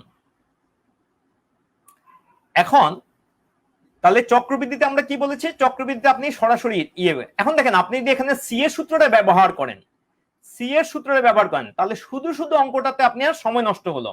আপনি লিখবেন C equal to P into, যেহেতু আমি নিজেই ভাবে করবো না, আমি যা সূত্রটা দিয়ে দিচ্ছি, 100 ভাগের 8 n, এখানে n, তাহলে দেখেন এখানে কিন্তু আপনার হিসাব করতে কিন্তু শুধু শুধু আপনি কিছু বাড়তি অংশ, কিন্তু সি ইকুয়াল টু পি 1000, তাহলে এখানে আবার আপনি 1, তাহলে এখানে 100 ভাগের 110, আপনার কিন্তু আরো কিছু কাজ করতে হচ্ছে, তাতে আপনি প্রসেসটা কিন্তু স্লো হয়ে যাচ্ছে, যার জন্য এখানে 2 বছরের জন্য 2 বসবে, এখানে 1000, তাহলে যার জন্য আপনি 10 কেন হলো, ওই যে আর যে 10%, আর যে 10%, আর এর মান সুদের হার না আর, তাহলে সুদের হার নাবিলা সুমা আপনার জন্য বলছি।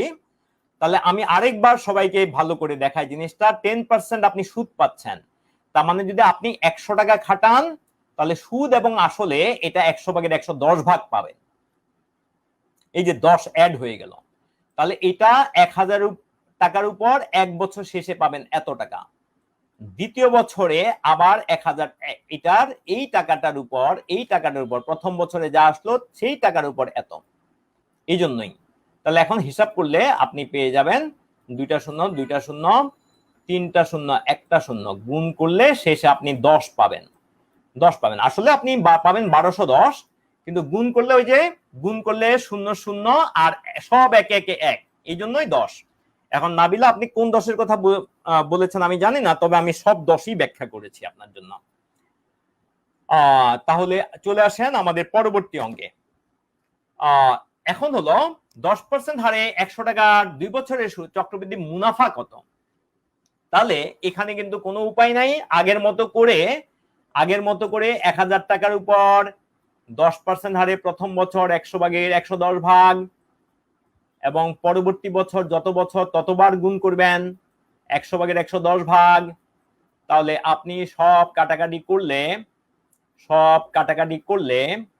তাহলে 2টা শূন্য কাটা গেল, আরো 2টা, আপনি 1210 টাকা পাবেন। এই 1210 টাকার মধ্যে 1000 টাকা কিন্তু আপনার এটা কিন্তু পুরা ভ্যালু, এটা সুদ আসল দুইটা মিলে 1000 টাকা কিন্তু আপনার আসল, যার কারণে আপনি 200 টাকা, এটাই হলো আপনার সুদ বা মুনাফা, এটাই হলো সুদ বা মুনাফা। Very good. তাহলে আমাদের সেকেন্ড অঙ্কে, চক্রবৃদ্ধির সেকেন্ড অঙ্কের আমাদের রেজাল্ট হলো 210 টাকা। আশা করি সবাই ধরতে পেরেছেন। আরো বিভিন্ন ভাবে করা যায়, আপনি এইভাবেও করতে পারেন যে আমি তো প্রথম বছরে পাবো 100 টাকা, 1000 টাকা থেকে 10% হিসাব করলে 100 টাকা। এটা একটু দ্রুত বলে দিচ্ছি, পরের বছরে পাবো 100 টাকা, এই প্রথম বছর যেটা পাবো তার 10% পাবো 10 টাকা, তাহলে মোট 210 টাকা। এইভাবে করতে পারেন। বাট এটা যদি ইয়ার বেড়ে যায় তাহলে এই পদ্ধতিটা মনে হয় যোগ একটু বেশি সমস্যা হয়ে যাবে, তার মানে আগের পদ্ধতিটাকে আমি প্রেফার করছি এবং আপনার জন্য রিকমেন্ড করছি। তাহলে আমরা পরবর্তী অঙ্কে চলে যাই।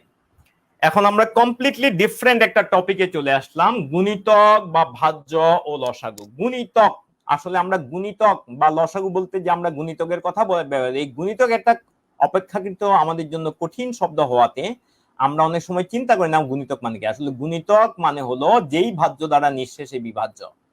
তাহলে কমনলি যার দ্বারা ভাগ করি, যাকে ভাগ করি তাকে তো বলা হয় আসলে গুণিতক, বা যে ভাজ্যটা নিঃশেষে বিভাজ্য, তার মানে গুণিতক মানে ভাজ্য। তাহলে তাহলে গুণিতক মানে হলো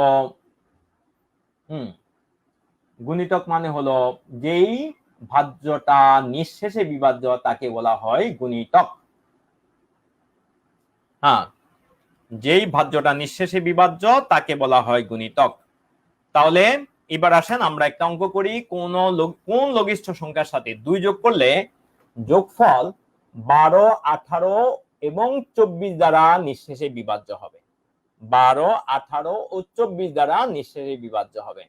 তাহলে আপনি যেভাবে বললো সেভাবেই করেন। আপনাকে বললো 2 যোগ করে, তাহলে 2 যোগ করলে এখন এখানে পাবেন তো কত, 91, 91। তাহলে 91 কিন্তু 12 দ্বারা বিভাজ্য না, কারণ 12 হলো একটা জোড় সংখ্যা, 91 কিন্তু একটা বিজোড় সংখ্যা। তাহলে 89 আমাদের অ্যান্সার হতে পারে না। আবার 2 যোগ করার কথা বললে, তাহলে 2 যোগ করেন 72।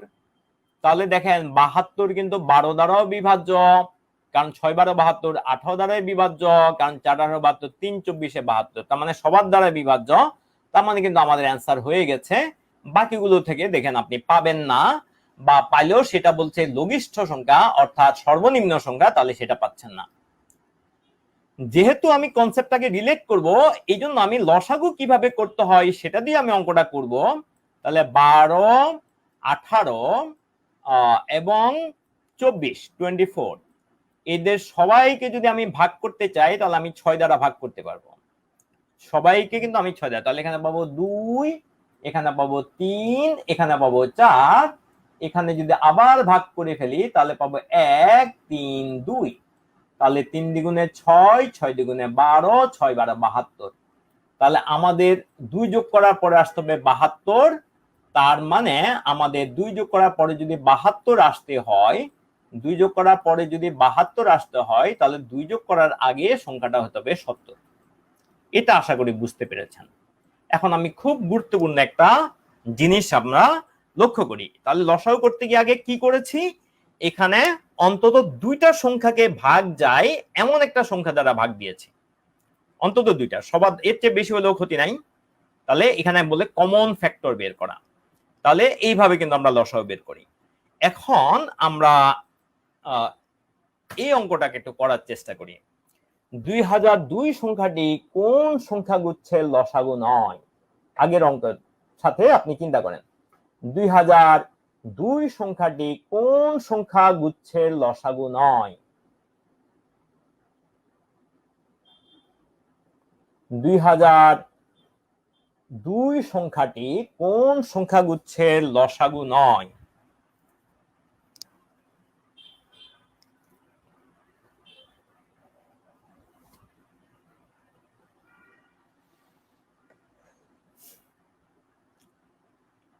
দুই সংখ্যাটি কোন সংখ্যাগুচ্ছের লসাগু নয়?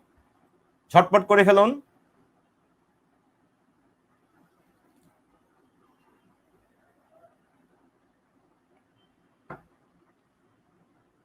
2002 সংখ্যাটি, আমাদের কোশ্চেন চেঞ্জ হয়ে গেছে। 2002 সংখ্যাটি কোন সংখ্যাগুচ্ছের লসাগু নয়?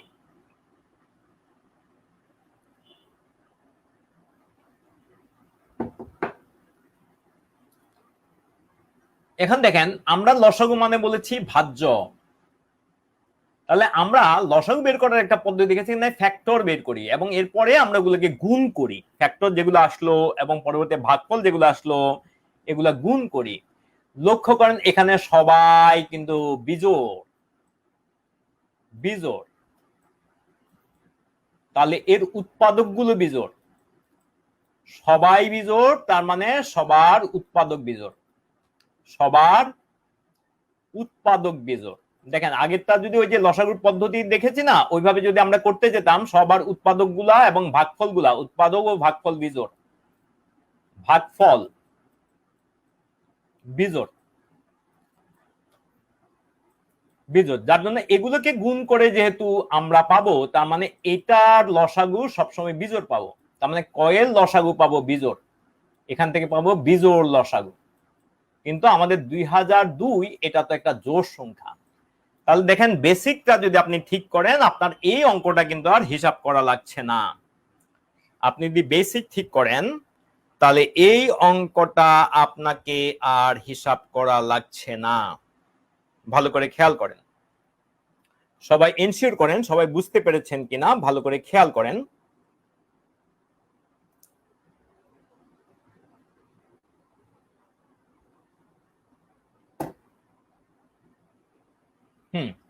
আশা করি সবাই ধরতে পেরেছেন, আশা করি সবাই ধরতে পেরেছেন।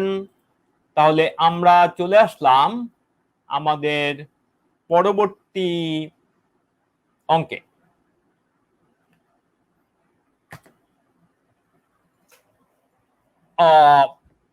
কত লিখেছে?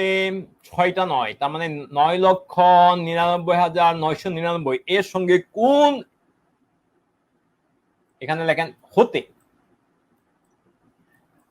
হতে কোন ক্ষুদ্রতম সংখ্যা বিয়োগ করলে বিয়োগফল হবে, এখানে হবে বিয়োগফল, বিয়োগফল, বিয়োগফল, বিয়োগফল। তাহলে আমরা একটু একটু কারেকশন যদি দিই, এখানে হবে হতে, এখানে হলো বিয়োগফল, বিয়োগ ফল, এটা লিখেছে বিয়োগফল, বিয়োগফল, যেটা বারবার দেখিয়ে দিচ্ছে এটা বিয়োগফল। তাহলে আমাদের বলেছে যে 9,99,999, 9,99,999 হতে কোন ক্ষুদ্রতম সংখ্যা বিয়োগ করলে বিয়োগফল এত দ্বারা নিঃশেষে বিভাজ্য হবে, এত দ্বারা নিঃশেষে বিভাজ্য হবে। হ্যাঁ, এত দ্বারা নিঃশেষে বিভাজ্য হবে।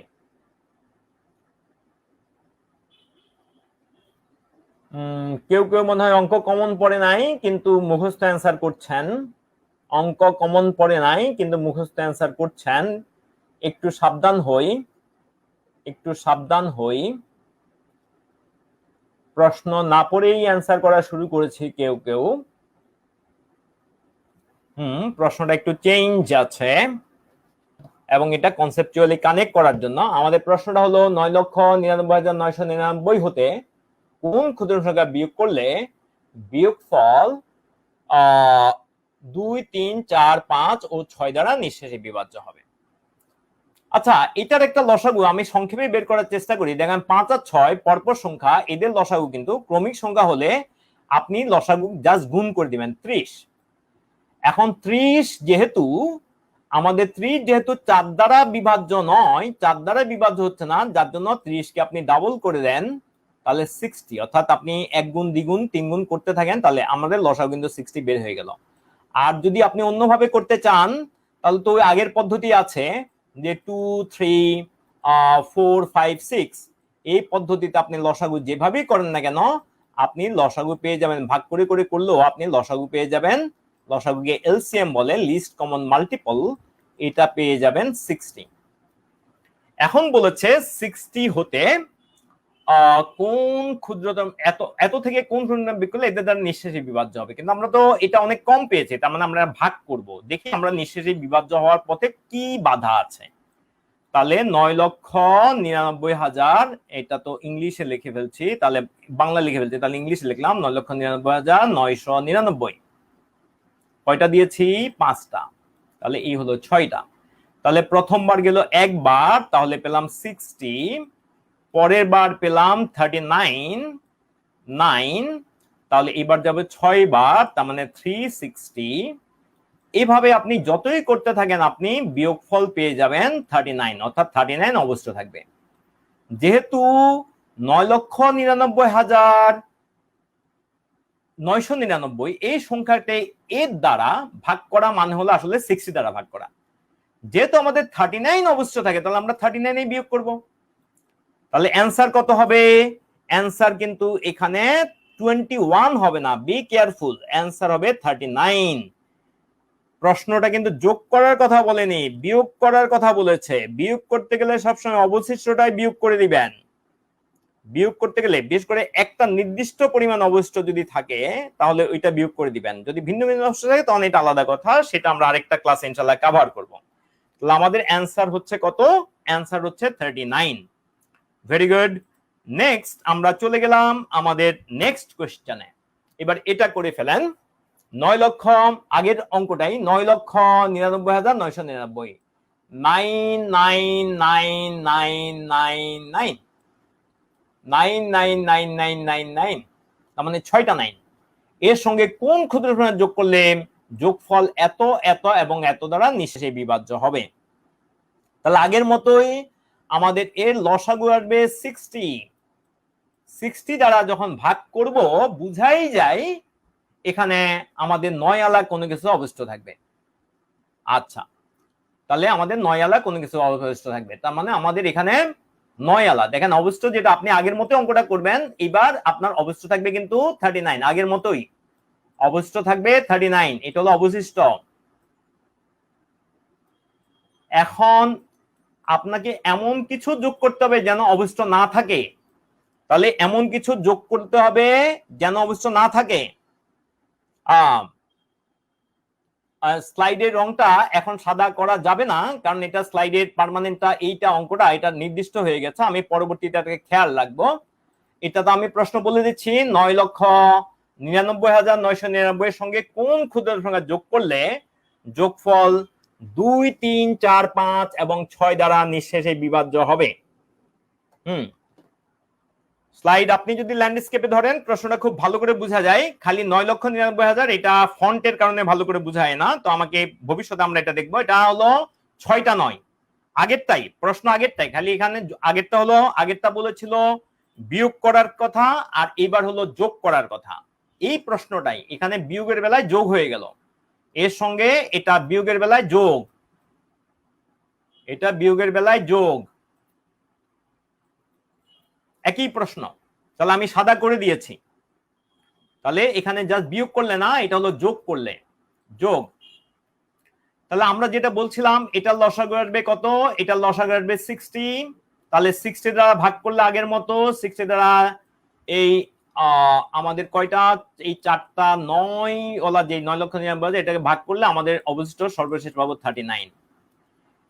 এটা হলো ভাগশেষ বা অবশিষ্ট, অবশিষ্ট। এখন আপনি কি করবেন? বিয়োগ করার বেলায় তো যেটা অবশিষ্ট আছে সেটাই বাদ দিয়ে দিবেন, কিন্তু যোগ করার বেলায় কি করবেন? তাহলে এখানে একটা লজিকটা কি সেটা একটু ভেবে দেখেন। আপনি 60 দ্বারা ভেবে ভাগ করেছেন, আপনি চাচ্ছেন কোনো কিছু আর অবশিষ্ট না থাকুক, কিন্তু আপনি বাদ দিতে পারবেন, আপনি যোগ করতে হবে। তাহলে এখানে যদি আপনি 60 বানাতে পারতেন তাহলে 60টা যাইতো, তার মানে যেখানে যোগ করার কথা বলা হবে সেখানে যোগ করবেন কত? সেখানে যোগ করবেন ভাজক মাইনাস ভাগশেষ, ভাজক মাইনাস ভাগশেষ বা অবশিষ্ট, ভাজক মাইনাস অবশিষ্ট, এই পরিমাণ যোগ করলে কিন্তু পেয়ে যাচ্ছেন। তাহলে এখানে আমাদের ভাজক ছিল 60, অবশিষ্ট ছিল আমাদের 39, তো যার কারণে আপনি বিয়োগ করলে এখানে পেয়ে যাবেন আপনি 1 জাতীয় একটা সংখ্যা। আমি পুরা বিয়োগ করতে রাজি নাই, তাহলে আমাদের 21 আমাদের অ্যান্সার হয়ে যাচ্ছে খুব ভালো করে। তাহলে আমরা অ্যান্সার পেয়েছি শেষে 1। দেখেন শেষে একলা একটা অ্যান্সার আছে, এটা কিন্তু 29 লেখা আছে, 29 লেখা আছে, এটা লেখা আছে 39 লেখা আছে, এটা 33 লেখা আছে, তাহলে এটা হলো 21। তাহলে আমাদের দেখেন মিলে যাচ্ছে, আপনি বিয়োগ করলে 21ই পাবেন, কিন্তু পুরো 21ও আপনার হিসাব করার দরকার নাই, আপনি ইউনিট ডিজিট মিলান, তাহলে কিন্তু আপনি ব্যাপারটা বুঝে যাবেন। ইউনিট ডিজিট মিলালে আপনি ব্যাপারটা বুঝে যাবেন। তাহলে আমরা ক্লাসের মোটামুটি শেষ দিকে চলে আসছি। তাহলে আমাদের এটা আলোচনা করেছি আমরা, যেহেতু আজকে আমাদের সময় মোটামুটি আমরা নিয়েছি, আমরা ডাবল ট্রিপল ব্যাখ্যা করেছি, যার জন্য সময় আমাদের ধারণার চেয়ে একটু বেশি লেগেছে। তাহলে বাকি যে অঙ্কগুলো আছে সেগুলো আমি পরবর্তীতে কোনো একটা ক্লাস ইনশাল্লাহ কভার করব। তাহলে ক্লাস শেষে করণীয় হলো ভালোভাবে বোঝা পর্যন্ত ক্লাস ভিডিওটি ভালো করে দেখুন, যেটা আপনারা মার্চ ফরওয়ার্ডের ইয়েতে পেয়ে যাবেন, আপনার ইউটিউব চ্যানেলে পেয়ে যাবেন বা পেজে পেয়ে যাবেন। আমার একটা ইউটিউব চ্যানেল আছে, আপনারা খুঁজে নেবেন, এটা পেয়ে যাবেন। তাহলে এখানে আপনার আশেপাশে কারো বুঝতে অসুবিধা হলে তাকে বুঝতে সহযোগিতা করুন, কারণ তাকে সহযোগিতা করলে আপনার কনসেপ্ট ক্লিয়ার হবে, আপনার নিজের প্র্যাকটিস ভালো হবে। আর এটা আমাদের মায়া ছড়ানোর যে আন্দোলন সেটার অংশ, আমরা সবাই এই আন্দোলনের পার্টিসিপেন্ট, মায়া ছড়ানো। তাহলে এরপরে হলো সবাই যেন এই ক্লাস থেকে উপকৃত হতে পারে, এই জন্য ক্লাসটির লিঙ্ক শেয়ার করুন, এবং ওয়াচ পার্টির আয়োজন করুন, এবং আমার ক্লাসগুলো একসাথে পেতে আমার এই চ্যানেলটা সাবস্ক্রাইব করতে পারেন। আমার সব ক্লাস একসাথে পাবেন, এখানে আরো যা যা আছে আমি বিভিন্ন বিষয়ের ক্লাস এখানে আপলোড করে থাকি। যাওয়ার আগে আবারও মনে করে দিই, সুস্থ থাকুন, ভালো থাকুন। তাহলে ভালো থাকার জন্য কি করতে হবে? ভালো থাকার জন্য নিয়মিত মাস্ক পরতে হবে এবং আমাদের শারীরিক দূরত্ব বজায় রেখে আমরা ক্লাস করতে হবে। আর এতক্ষণ সাথে থাকার জন্য ধন্যবাদ। আসুন মায়া ছড়াই, মায়া ছড়াই, মায়া দিয়ে দেশ গড়ি, সমাজ গড়ি। তাহলে আবারও ধন্যবাদ। আসসালামু আলাইকুম, আল্লাহ হাফেজ।